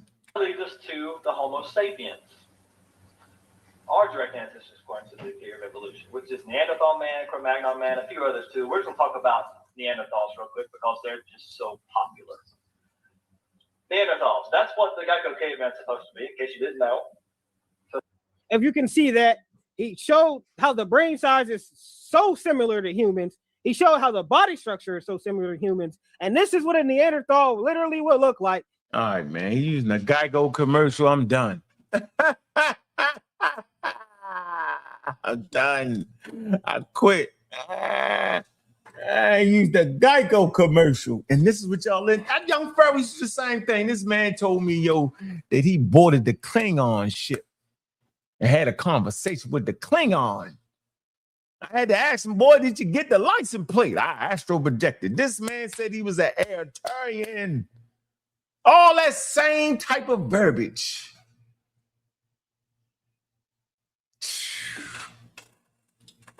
Drop the link. We hour and something minute. Drop the link. We all at, and let me read while I'm dropping the link, man. Let me get you my super chats, man. Jay Snake the Great. 100 Jewels, man. Appreciate you, bro. 2 Jewels. Silver Star, man. Appreciate you, bro. Jake the Snake. Silver Star, man. Appreciate that. The Humphreys. I remember all the foolery those guys spilled. Appreciate that. Good work. Man, let me drop the Cash App, man. You know we gotta show some love in the Cash App, man. That's how we do it. All right. That's how we're getting it. That's how we do it. We drop that in there. All right. Drop the Cash App. Let me take my first caller. Boom. Man, hit that Cash App, show some love, man. You know, we still on our campaign. We will be feeding the homeless this weekend, Sunday, like we did last week. Appreciate all the donations, man. Taking the kids with me. Appreciate that. That's just love. That's how we do it. The only way back to college, right? Teach your kids to volunteer, man. I've always made that a part of their lives. Volunteer. It's important. To volunteer for people that are less fortunate than you. You don't have an example of it and don't show them, don't immerse them in it. How will they learn it? There we go. What's going on, Genesis? What to do? What's on your mind? Talk to us. Well, you know, I'm glad that you covered this whole thing about the Neanderthal because I kind of got like singled out about the Neanderthal after the debate, and I bit my tongue about it because I was like, because this is getting into like a racism. Because like, you mean to tell us that the white people that have Neanderthal are not 100% human? But from what I understood and my understanding is that Neanderthals are not 100% human, but the Homo sapien is 100% human, a modern human. So that was what I'm like. Okay, when they talk about modern humans, like how we are now, like this, that we come from Homo sapien. Neanderthal is not a 100% human. So that's what I was, you know, what I read. And I'm trying to understand because I admitted that I was wrong about that, but at the same time, I didn't really understand why I was wrong. I just, okay, well. Wrong about what? What was you wrong about? That Neanderthals are not 100% human. Yeah, they are. So why does science say that they're not 100%? Why the who? Why does science? Because there's an argument about, okay, so what determines a human? Being able to stand up, having certain features, you know, and so is that what makes up a human? Here, let me show you. That's cleared up. Easy to clear up. Look, we just come to. I'm not pseudo. I didn't say that. I said somebody said she's pseudo too. I might be, you know what? Hey, whatever. I might be pseudo, but hey, and listen. Man, boy. Everything starts off pseudo before it gets proven. So whatever. I don't know what that needs. Let me see. It is like how do you until you prove it? You know, it don't gotta be pseudo. Look, we ain't gonna confuse it. Hold on. All right, let's do it. I want to do it this way. Because it says Neanderthals are not 100% modern human because their family line split from ancestors of modern humans, Homo sapiens, roughly 550,000 years ago, leading to hundreds of thousands of years of separate physical and genetic changes. So scientists estimate that the lineage leading to Neanderthals, Homo neanderthalis, and the lineage leading to us humans, Homo sapiens, separated over 500,000 years ago. Different homes. Modern humans evolved in Africa while the ancestors who became Neanderthals moved to Europe and Asia. So is it because so whatever that was, like whatever that ape type of Homo creature was that was standing upright moved into Europe, and then there was a new thing that started in Africa while that thing was created, was evolving in Europe. And yeah, so that evolution was different from the Homo sapien in Africa, and we Hold encountered on for a minute. Hey, Apostle, I didn't put you up on the stage. How you get up on the stage?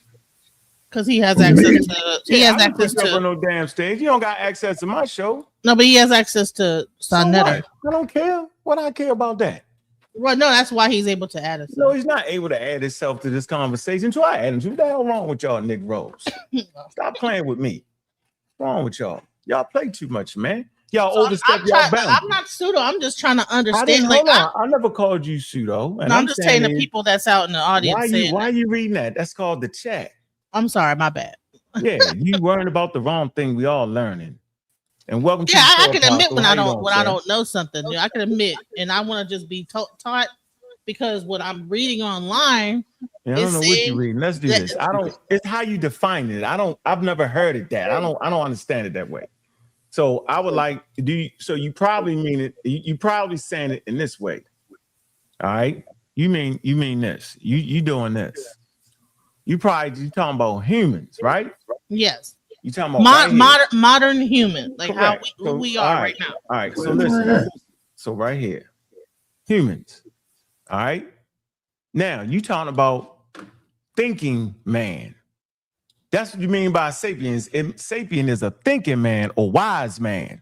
Right. Homo sapien is thinking or wise man of the most abundant widespread species of primates, right? Characterized by bipedalism, minimal body hair, and large complex brains, enabling the development of advanced technology, culture, language. Okay. It say humans are highly social beings intended to live in complex societal structures. That includes God daggone religion. All right. Later on, compromise. It's composed of many cooperating and competing groups or families or kingships, networks of political states. That's why we got different groups in the conscious community. That's why we got different groups amongst African Americans, because this is what we do. Curiosity and human desire to understand and influence the environment have motivated humanity's development of science, philosophy, religion, mythology, and other fields of knowledge. No group can effing escape this. Now, the important part in which Jermaine to the conversation, if you're talking about thinking man, right? But we're actually talking about the genius human. Look. Kingdom, animal. Then you get Cordea, Mammalia, Placentalia. That's dealing with the placenta, primates, Homidea, and Homo. That is the genius. On that slide, he got it all mixed up, right? But who else is a human? Look. Neanderthal. Look at the category. They start off the same way. Look. Exact same thing. All the way down. The animal, Cordea, that's the spinal cord, mammal, you know what the mammal is, Placentalia, primates, Homidea, and Homo. Look, boom. Well, what else is in that category of human? Boom, here we go. Homo erectus. Same thing. Look at the category, scientific categories. Look. Same thing. All the way down. They all in the same genus, Homo or human. But the species is Homo erectus. So I just showed you 3 different species. So I don't know about the 100% human. I don't understand all that. I don't know what they're saying. I would have to read the source. But I'm telling you that Homo neanderthalensis is a human. Homo erectus is a human, right? And Homo sapiens is a human. But Homo sapien is what? Let's see. Homo erectus is an extinct species of archaic human. See? From the Pliocene, spanning 2 million years. Okay? It is the first human species to evolve human-like body plan, gait, and leave Africa and colonize Asia and Europe. So humans wasn't the first humans to leave. See how that can get confusing? Homo sapiens is not the first humans to leave Africa, but Homo erectus is, right? And they what? They wielded fire. So they was thinking. It says some populations of Homo erectus were ancestors of later human species. See, later human Some of species, them. like who? Include Homo habilis, human species. See, look, Homo habilis, and the last common ancestors of modern humans, Neanderthals, and Denisovans. So the last common ancestor, they share common ancestor in Homo habilis, approximate, right? Homo Denisovan, Homo Neanderthal, and modern humans share a common ancestor with Homo habilis. We know. Go ahead. So my question is that okay? So if you come out of the lineage of Neanderthal, right? So they're because they had the Homo sapiens out of Africa, and then you had the Homo Neanderthal and the Homo Denisovan. Yeah. So are you saying that those people, like the Caucasian and Asians that developed, came out of the Neanderthal, and then the African had a different development? Not at all. Do you think that? You thinking that? That's what learning. That's what I can admit that I might have learned wrong. That I didn't know. Yeah, I like that, Genesis. It's always the damn women amongst us that end up being the sharpest. Sharp as a damn hawk. It's sharp for you to catch that. The fact that you catch that and willing to admit you may have got it wrong is essential to everybody's development, because I can't keep it unless I give it away, right? And you teach me stuff. There's things I don't know that you understand. I'm ignorant to a lot of the African spiritual practices that you talk of. That's why I'm always sitting there with my pen and pad when you fucking talking. So yes, Homo habilis, right? Homo habilis, right, is the last common ancestor of modern humans. Watch this, of modern humans, Neanderthal, Denisovan. So right there's a split. So basically what's going on is Homo habilis, right, may have migrated to quote unquote Europe and formed Homo Neanderthal outside of Africa, which split to Homo Denisovan. So Homo Denisovan and Homo Neanderthals, right, are what? Outside of Africa. The humans that develop. Are those the Asians and the white people? Because no, they different. Okay. Look, are not here's the answer to the question. Are not modern Asians, are they not humans? They modern humans, right? Right. So here's the question, right? No. You got to get that. Yes, they are. Are Europeans modern humans? Yes, they are. Okay. Are Africans modern humans? Yes. Okay, so that's your answer. So is it a question of when you get into that? They mixed with them. So listen, when they left out of Africa, they mixed with Neanderthals. You get it? That's different. Right. That's what I was gonna say. So that that mitochondrial DNA that came from the mother. Remember, you had that one mother, that mtDNA that started 200,000 years ago. Was that the actual genome that merged with the Neanderthal and then created the modern humans that we see today that we now? No, they didn't create them. They integrate. The word integrated. Yeah, we integrate. Meaning encouraged into our genome. We do not descend from Neanderthals. We split. When I say split, Homo habilis went in went into Asia, right? And stayed in Africa and evolved to Homo neanderthalis, right? And Homo, because they got a common ancestor. Simply saying, just like, watch this, just like chimpanzees and humans share a common ancestor, meaning they don't know what it looked like. What's up, sa.neter? No, ain't nothing, bro. Yo, listen. If I want to come in, I would come in. I don't want to come in, bro. All right, I can get you out. My fault. Like when y'all do that. When I just be in the back checking it out. I will get out the back then. So I'm trying to understand. So when they have that mitochondrial Eve that is supposed to be like the Eve of the modern human, right? Yes. So was it a thing that her offspring then, when you had the one migration, was there a separate migration that happened? There was a couple migrations. Then that migration was was when we merged with the offspring of the Neanderthal and then created another modern, like where you have like the no. Okay, no, so no, none of that. I'm here to learn. I don't know. It's easy though. So that first migration of Homo sapiens failed, right? The second migration made 60,000, 70,000 years ago. They was productive and they mixed with Neanderthal, but their social structure killed them. Remember when Homo sapien males mixed with Homo neanderthalis, the offspring was sterile. Right. I was just about to say that. When Homo sapien female mixed with Homo sapien male, they could have offspring. Now watch this though. But their temperament was different. Like the way they developed was a little different. The way they social structure was different. Remember, I read about Homo sapiens, how their social structure was. They like close families, but they don't mind venturing out and dealing with other family structure, other Homo sapiens. The way we, the way we react to each other, we don't mind being in the same. All right, we don't mind grouping up. But them damn Neanderthal was like, the hell with that. They like their small group and that's it.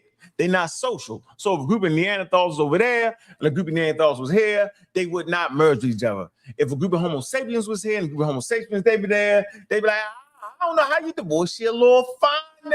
Oh no. Yeah, Neanderthal was like, I'm not doing it.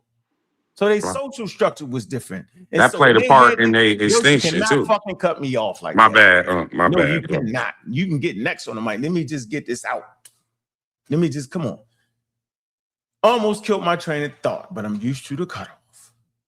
So, Neanderthal temperament was so wild that they couldn't stay together. So even after they had the baby, they wasn't standing around to have more babies. You get it? They was like, oh no, I can't stand being around her.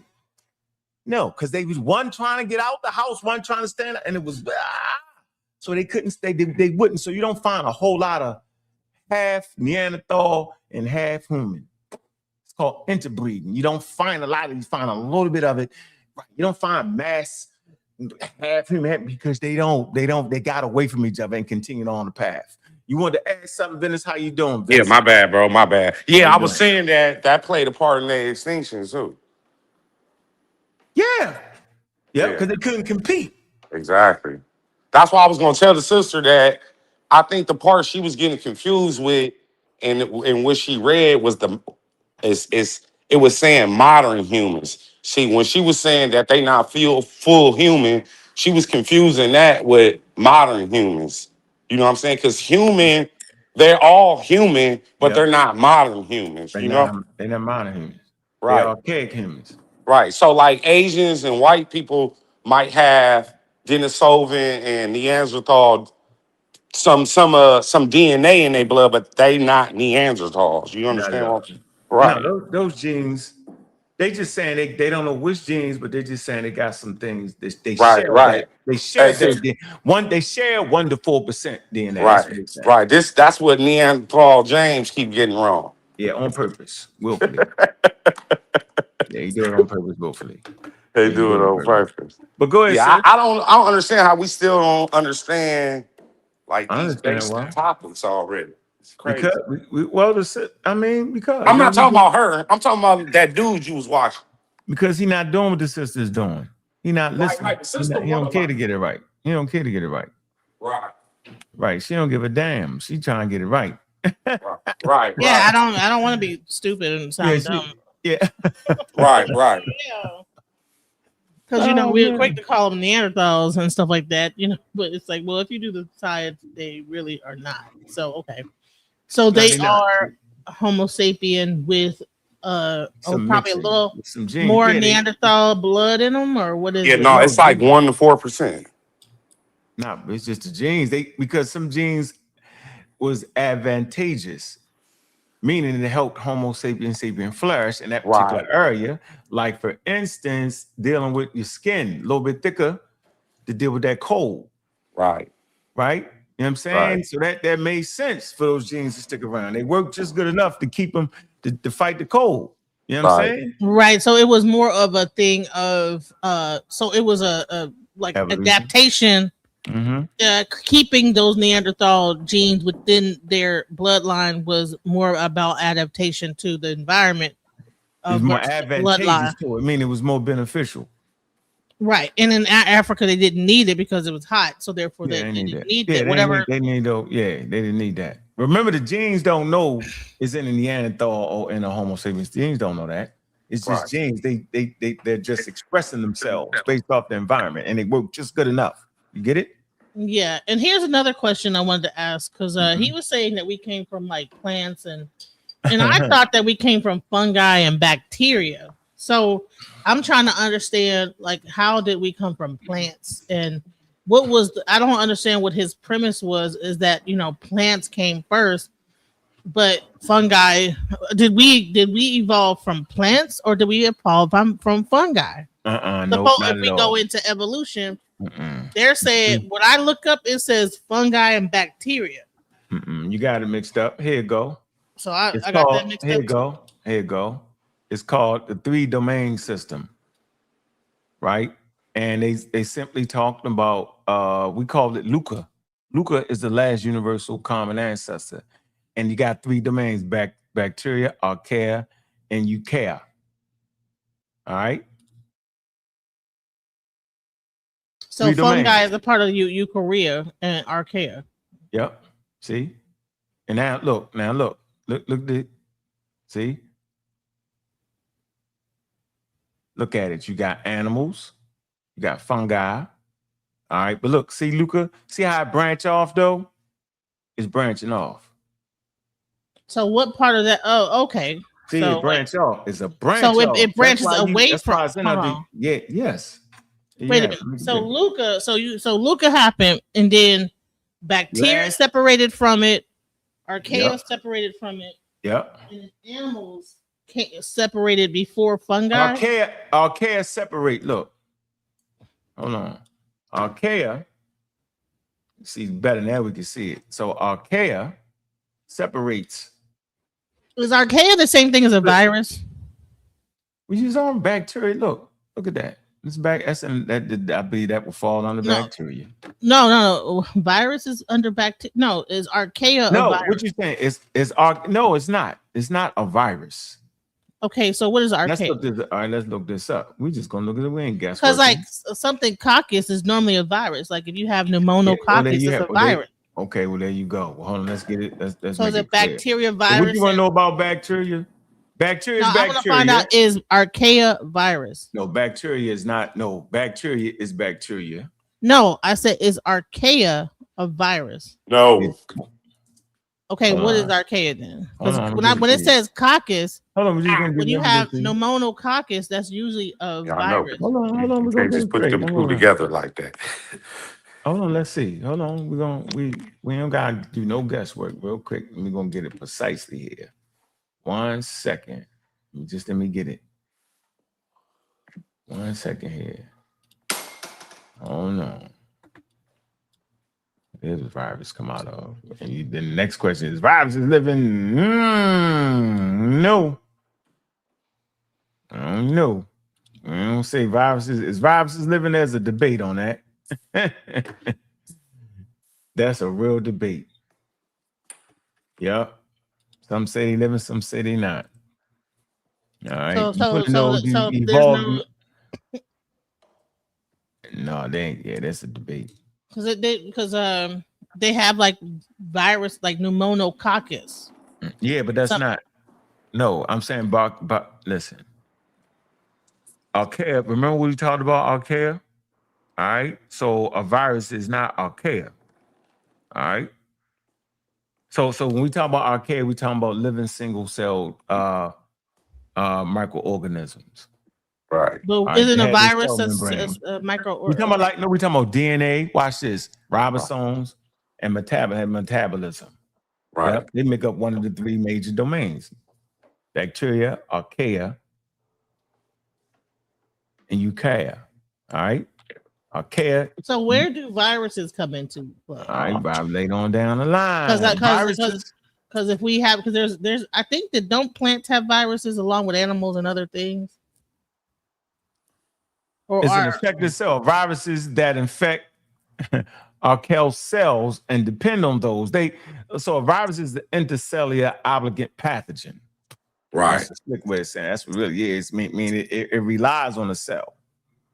Right. So viruses are not cells. They contain genetic material. All right, they lack their own complete metabolism and reproductive mechanisms because they're obligated to be hosted by a cell. Right. So so a virus is the anti-archaea. It's like the thing that fights the archaea. No, I don't know about that. Nah. Hold on. Let me see. No, archaea, hold on, but archaea are not cells. And they're not viruses. You get that? Okay, so you want to know what domain. So you basically want to say what domain. Let's say that what because we always talk about the virus. You know that you talked about how viruses spread, and it actually the map you showed the same route as the mitochondrial mother, right? If you actually the empty DNA, the mitochondrial mother, when you showed that map about how the viruses spread throughout the Europe and this, that, the other, it's the same exact map of the mitochondrial mother. So I'm because they need a host. They need a host. Viruses need a host. Right. So I was trying to figure out if that mitochondrial mother actually carried virus. Was the initiation of viruses in humans before? No, virus has been around before humans. So wait, whoa. Yeah, viruses actually infect the 3 domains, yo. Right. You get it? So scientists don't look at it like that. It kind of, I know that part. They infect the 3 different domains. Right. So they don't necessarily come from one domain. Let me show you the map of the mitochondrial mother, because remember you showed that. Yeah, but you hear what I'm saying though. You about to switch back. Don't switch back till we get that though. Cellular life, bacteria, archaea, and eukaryote, and eukaryote, and eukaryote. That's cellular life we talked about. Viruses is separate from the 3 domain classification. They infect all 3 domains. Right. Probably have a multi-evolutionary origin. Yeah, you got me trying to answer shit. I knew. I was like, you kind of crossed me up. Nah, they don't come out of that. So we clear on that. Okay. Right. I'm here to learn. I'm here to learn. Hold on. We're gonna retract thinking that archaea was viruses. We got that wrong together. It was not, because you mentioned the word. You almost got me. You threw me the green pill. No. All right. Yeah, you see mixing up concepts, had me mixing up concepts. We was mixing concepts up half the depth. No, they don't fall in that. Yeah. So go ahead. Now back on the mitochondrial DNA, which has nothing to do with Neanderthal and all that. No, I was trying to understand about the mitochondrial Eve, right? And when you showed that map of the viruses, that's different. It was a similar map. You see this map right here, how the mitochondrial Eve came out of Africa, and it had that same like route going into other countries. And you talked about the same thing with the viruses. I was trying to say is that it had the same path. No, that's a mitochondrial DNA. They ain't got nothing to do with none of that. 2 different things, yo. Yeah, don't mix them up, yo. Get off that. Mitochondrial DNA is the power cell that breaks down energy into food for the cells, yo. Well, okay, well, I just no, I'm not intentionally. I didn't say you were. I just want to clear it up. I don't think you intentionally doing anything. We working out. I never really got that deep into science. Listen, I never got that deep into evolution like this. So this is my first time venturing into this realm of like thinking. You need to. When you're in the right place. When I actually began to like look into it, I'm like, okay, well, virus. What's it called? What's it called? Some Genesis viruses thing that you guys talk about. The what? Well, it's some kind of viruses you guys talk about that prove evolution. The Genesis viruses or something like that. No. Shit, that's a hard word. It's some kind of viruses that y'all was saying. POLO paleo. Hold on, shit. It's some kind of virus. I got it. Homologous virus. Yeah. You know, I pronounce that wrong all the time. I can't even believe you made me get on that one. It evolved. It left out of Africa with humans, and it proves that humans come from Africa. Right. Because you can use a molecular clot on that virus to trace it right back to Africa, because it doesn't actually. It sits in the stomach of humans and the intestines, and it doesn't cause any type of infection or anything like that. Urinate it out. You can catch it from standing over a toilet too, but it doesn't harm humans. It's called the polyomavirus virus or something like that. I got it. Yeah, hold on. Hold on. Let me get it on my email. I think I got it right on my email. Hold on. Here you go. Hold on 1 second. Damn. Shoot. No, that ain't it. Hold on. That might be this. All right, here you go. Yeah, I'm polyomavirus. Polyomavirus or JC. Here, I'm gonna show you the thing right here. I'm gonna call it the JC. We're gonna do it. We're gonna call it the JC. Right. So that's why I saw that map. I was like, okay, well, that might be something. Yeah, that's not. Yeah. You don't mix them up. Don't do it. Don't do it. Don't do it. Right. Here you go right here. See? JC virus. Don't that map look the same? Yeah. Okay, but it's on the track. Yeah, but that's okay. But it's talking about the migration of humans. But it's talking about the virus. And she's tracking ancient human migration. Yes. Right. By the viruses they carry. The polyomavirus, known as JC virus, is transmitted amongst families of populations and has co-evolved. That means they side by side with humans since the time of their origin in Africa.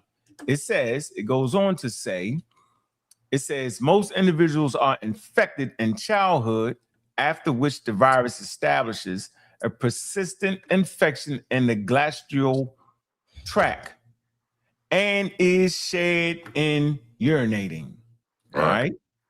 Okay. Analysis of the genome of the JC virus in human population form different geographical locations that suggest, and I can't find the rest of it. That's crazy. But can't viruses be hereditary? Like cancer, like you know how cancer, there's already they can cause. They're hereditary, so therefore, I was trying to. So so you saying, do they think it's a certain virus that may cause cancer? Cancer is a virus, right? No, it's an infection. It's a disease. Cancer is a virus. I don't know about that. Cancer is a virus. I'm gonna look it up. I don't know about that. I don't think there are viruses that cause cancer. Right. Okay, it's a disease. There you go. All right. Okay. All right. There's viruses that okay. Listen, I'm learning something new. Didn't know that. Cancers. Okay. Yeah, I know we carry it with us. Okay, so virus is an outside. Listen to a virus. Okay, it's an obligate interstellar pathogen. Obligate. It is obligated to be inside of cells, and it's a pathogen. You get it? Meaning it has to be inside of cells. As a cell reproduces, it reproduces the virus with it. You get that? Yeah, so it comes from an outside source other than the human host. It's not outside. It's an outside source. Bacteria is passed down. Bacteria is the same way as bacteria. Fungi is passed down. Fungi, bacteria. Virus is an outside thing. I don't know. You on my pay grade. We had to look all that up. I don't know. I don't know. Don't get me. Yeah, you got cancer being a virus. What happened is that based on the environment that these people were probably in, that outside pathogen attached to them, and they had that and spread it throughout. Okay, makes sense. You get the high medical course, yo. Well, no, because I was trying to understand like why viruses were significant in this whole like. Because you got viruses in your DNA. How about that? You didn't know that? You have viruses in your DNA. Yeah. Mm-hmm. Wow. Okay. Because the virus is trying to remember. Viruses is obligated to and is trying to kill you. They're attacking. They need the host. They need a host, right? And for them to survive, they got to keep a host. But it does damage. It can do damage to a host. Some viruses do actual damage to a host. And so sex evolved. Watch this. Sex evolved, right, to deal with these different viruses because these viruses, they reproduce fast. Where humans take 8 months, 9 months, 10 months. For 10 months, right? Yeah. Okay, but viruses can reproduce rapidly. Boom, boom, boom. We've seen it occur in real time during the pandemic. How this virus was reproducing, it was evolving in real time, bro.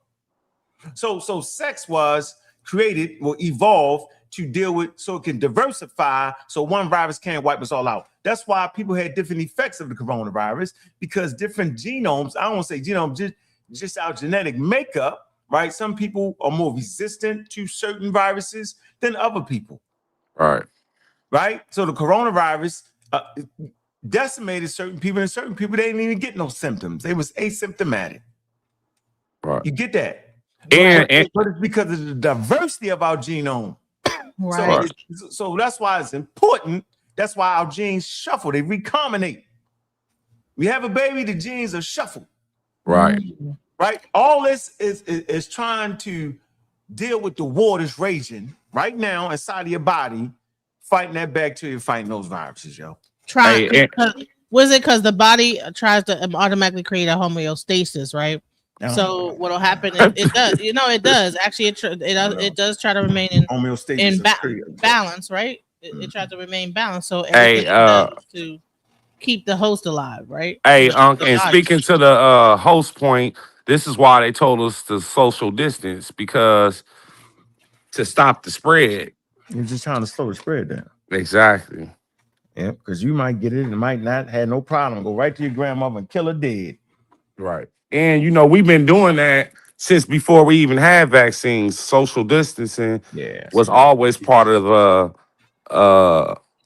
something that we always implemented as humans when viruses came around. And specifically in West Africa, they was doing it. They wore masks, put stuff around their face and all that. Social distancing. Yeah. Right. So do you think that even viruses are something that the earth created to maintain population? No, I don't know about all that. Oh shit. Everything, I don't know about all that. It's not you making it like it's a human thing. Right. Well, no, I think that on anything, right? Because anything could get a virus, right? A plant can get a virus. Everything. Yeah, right. Everything. So that could be a creation that the earth creates to keep everything, because the earth itself is an organism, right? It's a living thing, right? We working out all her pseudo thoughts. I think it hosts. Well, that's not really. Some people kind of say it might be living. Listen, some people, I know it hosts living things. See, you in that gray area. It's kind of gray. You know that, right? Yeah. It's gray. Meaning, don't just say it's living. Say it's a like virus. Don't say they living. Say it's gray. Yeah, don't. That a virus is living. That it's a living thing. It's not actually, but it's a nice little debate over it. Okay. You get it? But the earth, whether the earth is living is debatable. Yeah. It's chemical. We know chemistry is the origin of life. Life is chemical. Right. Earth is chemical. Chemical houses all the chemical elements. So it's you know what I'm saying? It's not a straight answer like we all want. Right. They just don't classify it as that. It's a good conversation, though. I swear it is. But don't let the pseudos take it in. No, the earth don't got a brain to make choices. Yeah, they'll take it and run with it. Yeah, they'll run with that. Told you we on living Mother Earth. She's living, goddamn it. I heard her. Okay, so I just looked it up. It says whether Earth is alive depends on how you define life. Strictly speaking, Earth is not a biological organism because it does not reproduce, grow, or have a standard cellular DNA. However, scientists, philosophers, and indigenous cultures often view Earth as a geologically active system or a self-regulating superorganism. See, interesting. That's what I'm saying. So don't let the person trick you. See? That's why you said that it was a gray area. Right. You can play with that, boy. Right. The pseudos will have a damn field day with that, boy. So if something is an organism, right? Then we'll be debating for the next 2 years. Is there life? It ain't. It is. The virus living. I don't know. It is. Yeah. That we don't gotta worry about. Just kind of understand it. It definitely houses. It is chemical, right? Made up of all the chemical elements, right? We know life, is chemical. Right? Ain't no doubt about that. We just don't know the chemical equation used to bring forth life. We got the recipe, though, but we don't know how to put the recipe together. but we understand how it's made up, what it's made up of, but we don't know how to put it together, yo. Because if Earth is a super organism, wouldn't it have also created viruses to regulate the overgrowth? See how you did that? No, see how you did that? It just said it don't reproduce. But it said no. It said it's considered geologically alive. Because I know, but did you read the part where it said it doesn't reproduce? What do you mean? But that is not. That means it doesn't reproduce. That means it can't create another Earth. That does not exactly. mean. That, I mean, it's not. That the actual things living upon it that cannot create. Well, hold on for a minute. Let's get back to cancer. I just want to make sure we know that cancer is not a virus. Not a virus. I know that. Virus, so right? When I talk about it's genetic. Yeah. Right. It's cellular changes. Right. Right. If your your cells divide too much. Normal cells divide. You know what I mean? Too much. Keep dividing. Yep. Right. So when I'm talking about viruses, back to your virus. Go ahead.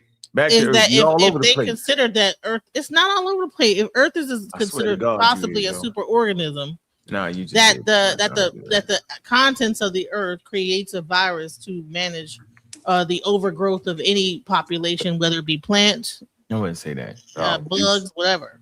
No. Because I actually was able to kill roaches in my house with a virus. There's actually like some stuff. You had roaches? I had roaches, honey. Yeah, somebody came to my house and brought roaches, and honey, there's something you can put in your thing, and it'll give the roaches a virus, and the virus will spread and kill all the roaches. And now I don't have roaches no more. It actually, they gave me. I can tell you what it is. It's in my kitchen. You give it to you. They eat it, and it's like a virus that kills the roach. On a big screen. Man, be quiet about listen. Hey, got you on the big screen talking about you got roaches. Nah, listen. I had roaches. I did have roaches. I had I had people here, and I had bought a refrigerator from on Facebook. You know how they be selling refrigerator, like them resellers, and that sucker had roaches in it, honey. And I had to do some wild stuff to get rid of the roaches. Hey, y'all pretend. Listen, you from Baltimore? Shut up! Like you ain't never seen no roaches before. You from Baltimore? Shut up. Baltimore, you know Baltimore got roaches. Shut up. Oh man, yo, we normally don't say that. I'm a regular. They're gonna call you Janice the Queen Roach. Hey, listen, I'm the roach annihilator, honey, because I killed them all. I created the virus. I got the virus. You gonna put her face on the big screen too? You cold cat. What? No, it wasn't boric acid. This was it's an actual thing. Boric acid worked well. No, that just breaks down the shells of them. That don't kill them off. You gotta have this is a. What you use? Hold on, I'm gonna go get it. I'll be right back. Give me a second, because you infected them. You infected. The shoulder went left. The shoulder went left. You know how they go. This you don't go. You know how they go. Hey, man, hit the Cash App, man. You know what, man? Y'all having too much fun. Ain't nobody. Come on, yo. We're not doing the whole show and ain't getting no donation. Really, yo. Y'all gotta donate. She dropping game about killing roaches. Yeah, I'm turning it out. Y'all tripping. Go on, hit that Cash App. No, y'all bugged out. Y'all did too much, man. Man, big up from the UK, brother from the UK, man. £5, man. It's more than $5 there. Pound is worth more than $1, ain't it? I think it is. Yeah, I think it is too. Appreciate that, yo. Pound them up. Let me drop the thing away in the world. Let's see where we at. You hit the road show, ladies and gentlemen. I ain't even get to the topic. Let me get to the topic. She done got me off in a wild goose chase, man. All right. Let me drop this real quick. All right. The Cash App, man. Real fast, man. Let's take this break. Hit the Cash App. Show some love, man. All right. Child, look, I got it. Wow.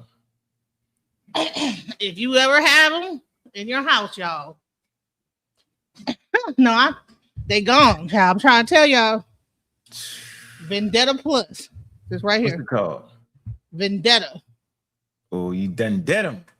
Vendetta. You done dead him, boy. Vendetta Plus. Got him. And it's made of viruses. It's a virus called ivermectin and something. Don't worry about it. Well, yeah. So a game of virus. That's a good. I got it. I like that. That's interesting right there. Wow.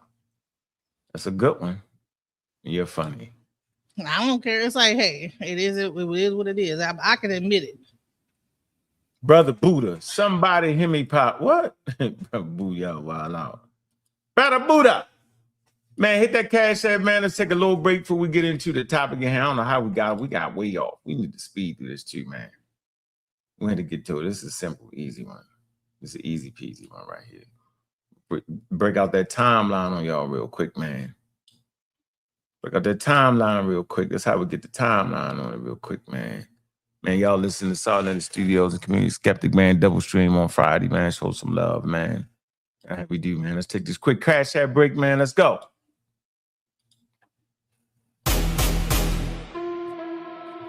Yeah. Look. Hey, cash app. Baltimore. Yeah. Cash app, don't let it run you. Money fill the gas, but it never feel honey. Cash app. Dreams get so fast. If you don't own your time, you just rent your past. Cash app, screens full of flex. Real life hit hard when the rent come next. Cash app, tool not God. Use it, don't lose it, keep your head on top. Lend a mill, lend a bill, lend a pay me now. Everybody yell, get it like a sacred house. Timeline full of blessed, but the stress still lurks. Same folks posting gas, still drowning in hurt. Explosions of cash in the camera flash, but the lights cut off when you can't make it last. This ain't a trick, but it move like a spell. Type in the amount for that dopamine swell. Quick tap, quick send, quick high, quick drop. Then you back in the cold when the real don't stop. I done seen love turn transactional quick. Send some in the DM like that's all it is. Cash app, don't let it run you. Cat, don't let it run you. Cash app, don't let it run you.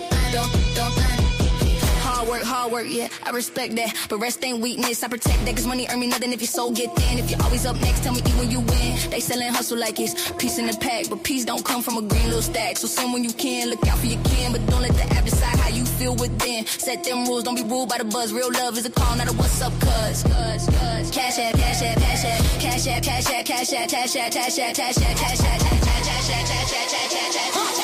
Baltimore. Cash app, don't let it run you. Don't let it run you. Cash app, don't let it run you. Don't. Yeah. Baltimore.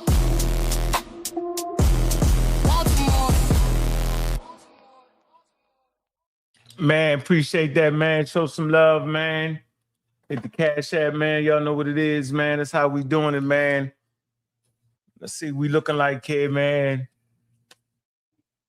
Let's see, we got They're talking about don't eat the potato salad, honey. I'm not cooking for you anyway, child. Don't eat the black eyed peas. You better order DoorDash. I ain't cooking you. The black eyed peas might be a roach, and the black eyed pea might that black eye might be the brown roach. Hey, that vendetta killed. I'm telling you, killed him. Y'all better, if you ever get them, better get that vendetta. I'm trying to tell you. All right, yo, we try to get at least 7 super chats. We got 5. 2 away from that. All right. So here's a question: were the ancient Egyptians were they atheists? Were they atheists? They was pantheists. They would have been pantheists. They would have been soft atheists. Spooky too. All in between. They had a diverse system. Very spooky. So they I wouldn't classify them as atheists though. So isn't atheists just not believing in a God? Because even like, okay, in Yoruba, we believe in Olodumare, but Olodumare does not interfere with human affairs. Olodumare is just what creates. It actually is just a name of the creation of it, the thing, right? It's complex. So technically, is that really a belief in a God or so to speak? It's a belief system though, but that's what I'm saying. It's very complex. Pantheism, they gods live on earth, remember? Meaning don't live outside of nature. That's the point to really understand that. But I don't think that the Neter were gods, though. I think that they were just ways to describe there you go. The forces of nature. They ain't know the forces of nature yet. They knew about rain. They knew about volcano. Well, the Egyptians don't know about that. They know about rivers and all that, the forces that occur. They had a basic understanding of stuff. They still was religious in it. Yeah. Was it religious or superstitious? All above. Same thing we had now. All above. We mixed in. They was definitely spooked out. They were definitely spooked out. And then, you know what I mean? They humans, right? Yeah. So I just want to talk about atheistic and materialistic thought, man. It's clearly older than Christianity and Islam. All right. And so I just want to put y'all with some dates. We look around maybe 700 to 750 BCE in ancient India. Okay. So we want to keep y'all in the right historical range, y'all, and get that. All right. So we just want to be careful on how we say stuff. All right. So those material traditions in India would be Lokata and Kavaka. I'll get the proper pronunciation on it. There you go. Lokata.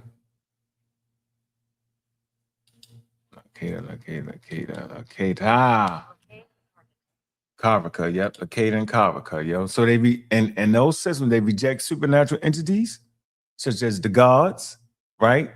Immaterial souls in the afterlife. So we can use the Internet Encyclopedia, right, as a source, all right?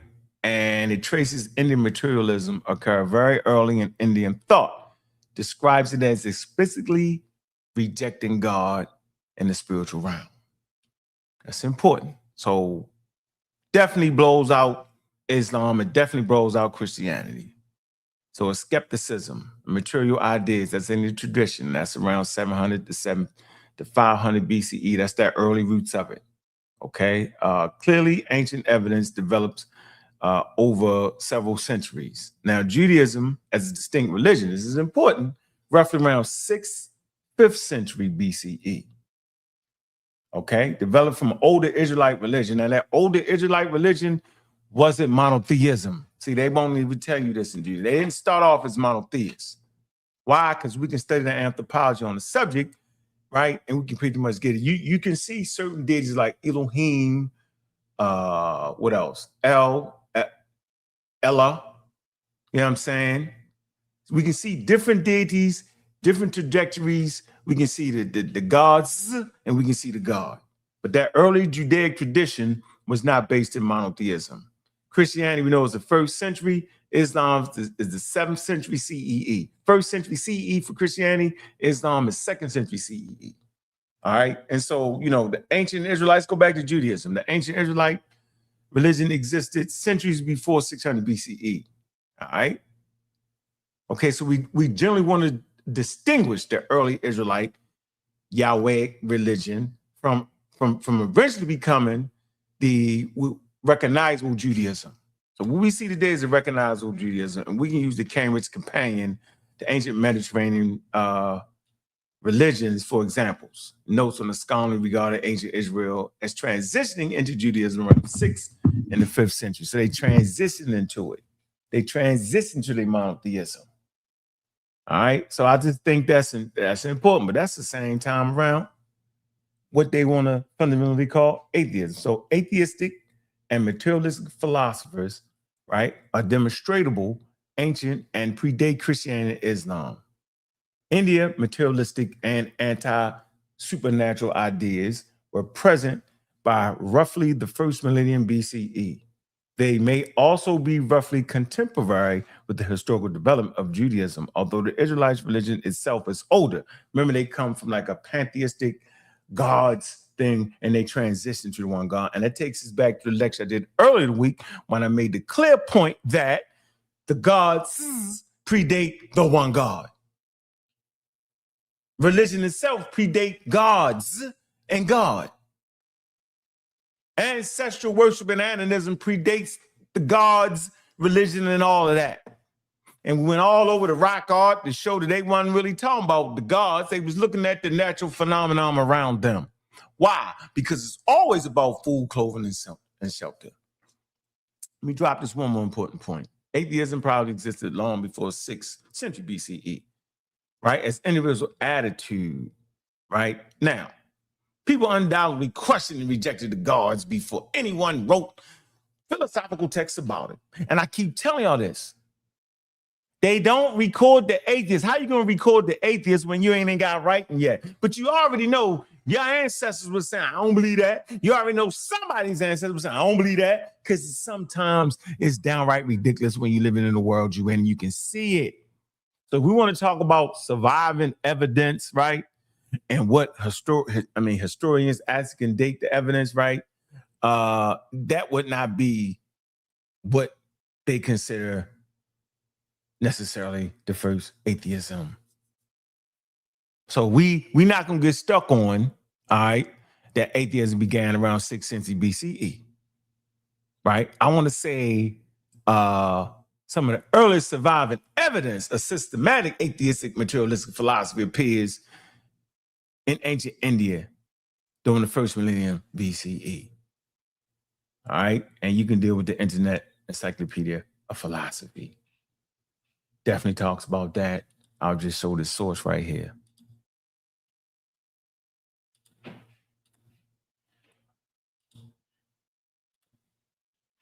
Right here. That's a peer-reviewed academic source. You want to talk about the Greeks going to Egypt and go pull up this. You can pull up different Greeks and where they went, where they traveled. All right. All here. All right. Y'all can go through it. I ain't give y'all readingship. That's how quick that was. That ain't nothing hard. This is a source you can take from this source. Is a great source. All right. I'm gonna look at the Greek philosophers, man. Manetos. Let me see.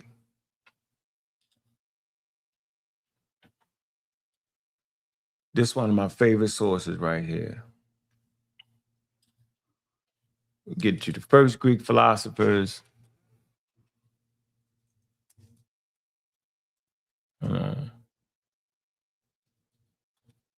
I suggest y'all use this source. Let's look at Thales. Look at Thales real quick. Look at Thales. Let's come to the T section. Let me show y'all something. Thales. See if we can find it. Theo, 30 of mine. Hold on. Right here. Thales of Miletus. All right. And you can actually track and see what travels he had in Egypt right here. This is a peer-reviewed source. The possible source for Aristotle, the writings of Thales. Thales' primary principle, earthquake, all things Thales' astronomy, eclipse. Thales, let's see. Mathematics, the falling the world, let's see. Durham, the possible travels of Thales, sages. Let's see if we can find Egypt on here.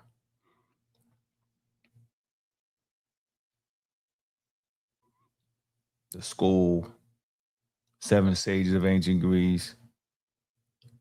Let me see real quick. Just trying to get some extra credit in here, man. Herges of Thales, reference reading. I think I'm in the right section. I would use this when I start talking about where the Greeks traveled at, where you thought they went at, and all that.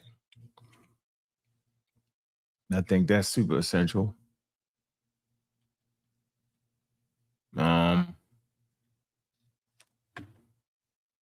Thales' water principle, possible source of Aristotle. Shoot. Writing, Thales writing. Let me see if I can find it, man. See if I can get to a possible source for Aristotle, the water principle. Shoot. I don't see it. He might not even travel to Egypt. How about Aristotle?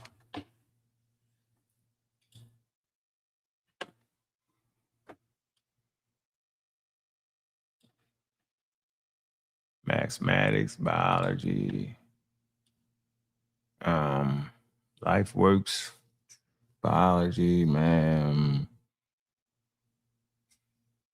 Geometry. We understand geometry definitely comes from Egypt. Geometry. Influences. I don't know. I would have to sit in here. But anyway, I wanted to just give y'all this good source right here, man. I appreciate y'all coming through, man, today. All right. This is a great source for anybody who want to really put some work in. That's a peer-reviewed source. Yep. And, it's just important. And so that title, Atheism Older Than What You Believe In, yes, it is. Or at least contemporary with Judaism and not the monotheism, right? The monotheism come after the gods. Judaism, yes, those Hebrews dealt with the gods.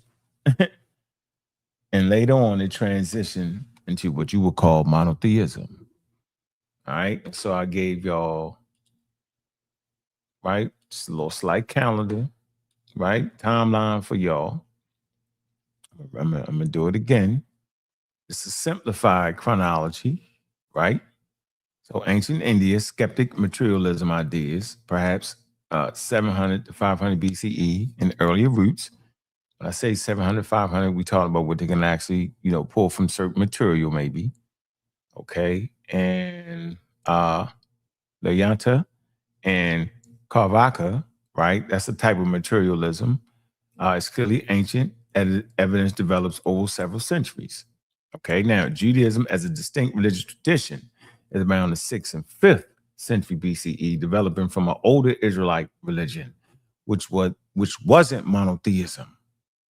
All right. Christianity is the 1st century CE. Islam is the 7th century CE. Most African Americans is Christian and some of y'all is Muslims. And then some of y'all don't even do the real Judaism, most of y'all. Y'all do the street corner Judaism, Hebrewisms. Black Hebrew Israelites. Well, I don't know where the hell they came from or where their tradition starts at. That's not on the docket. All right. So once again, the ancient Israelite religion existed centuries before 600 BCE, but scholars generally distinguish the earlier Israelite and Yahweh religion from what eventually became recognizable Judaism. And that source for that is the Cambridge chapter comparison, the Cambridge comparison on ancient religion. All right.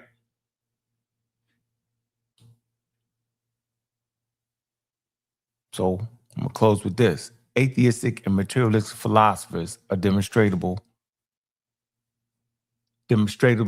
ancient and predate Christianity and Islam. In India, materialistic and anti-supernatural ideas were present by roughly the 1st millennium BCE. They may also be roughly contemporary with the historical development of Judaism, although the Israelite religion itself is older. You say, well, where's Africa? Well, they wasn't recording, so we don't know. What we do know, they're humans, and humans have every right not to believe. We know a certain amount of the population will not believe. Simple as that. Everybody don't believe. Man, I hope y'all enjoyed the show, man. I got to get out of here, man. The kids get ready to go back to school. They need vehicles. I got to use it. And yeah, so they tricked y'all. It's wild how not believing in God, it's specifically God y'all believe in, atheism predated. I dare y'all challenge that. Got him, coach. Put me in the game. Man, I appreciate everybody that came through, man. We're going to jump in the server, man. Appreciate all the love, man. Y'all looking at the community of skeptics, man. In sa.neter Studios, man. We like the double stream, specifically on Friday. We're coming back tonight on the community skeptics, man. I hope the pseudo killers will jump up. I don't know where they at. Missing in action. I appreciate the sister coming on the panel, man. And us learning. That's all I ask for, man. Let's talk about the ideas. Let's have good, cohesive conversations. And yeah, she beat this pseudo up right here, yo. And only one out of the two decided the panel was a sister. Big up to the damn sisterhood. They always exhibit intelligence when around goddamn intelligence. Beat them up. Cosmic Pseudo Chris. Big up to the sister, man. Big up to the pseudo killers, man. And shout out to the damn barbarians on Facebook, man. Serious group. A lot of educated sisters right there, man. Trust me. Appreciate everybody, man. How we gonna end this thing, man? What we doing? Let's just do this. Let's just gun them down.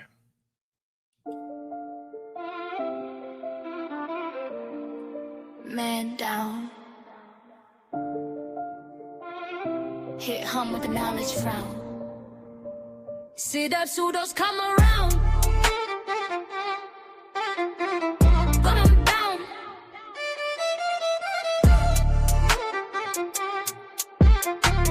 Gun 'em down. See that pseudos come around. Gun 'em down.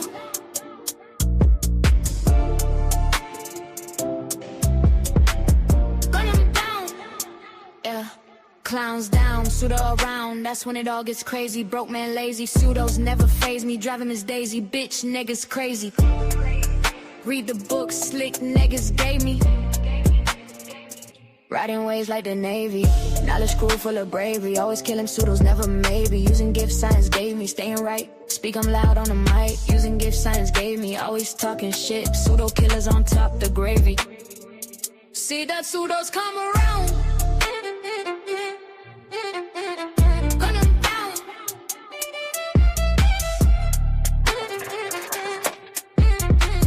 Gun 'em down.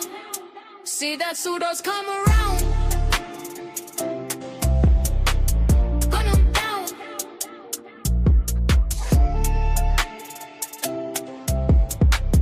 Gun 'em down. Riding on pseudos like a Banshee, Comanche. Gun 'em down. Da da da da da da da da da da da da. Gun 'em down.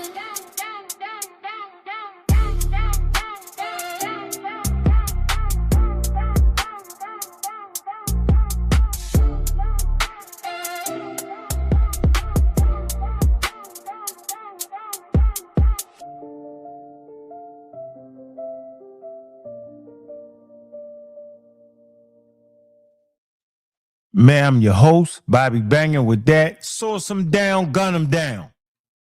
I'm your host, Bobby Banger. And with that, we out. See y'all this evening, man. We be on here, man. Appreciate all the super chats, man. Appreciate the support, man. Around here, yo, the pseudos, we gun them down. Source them down.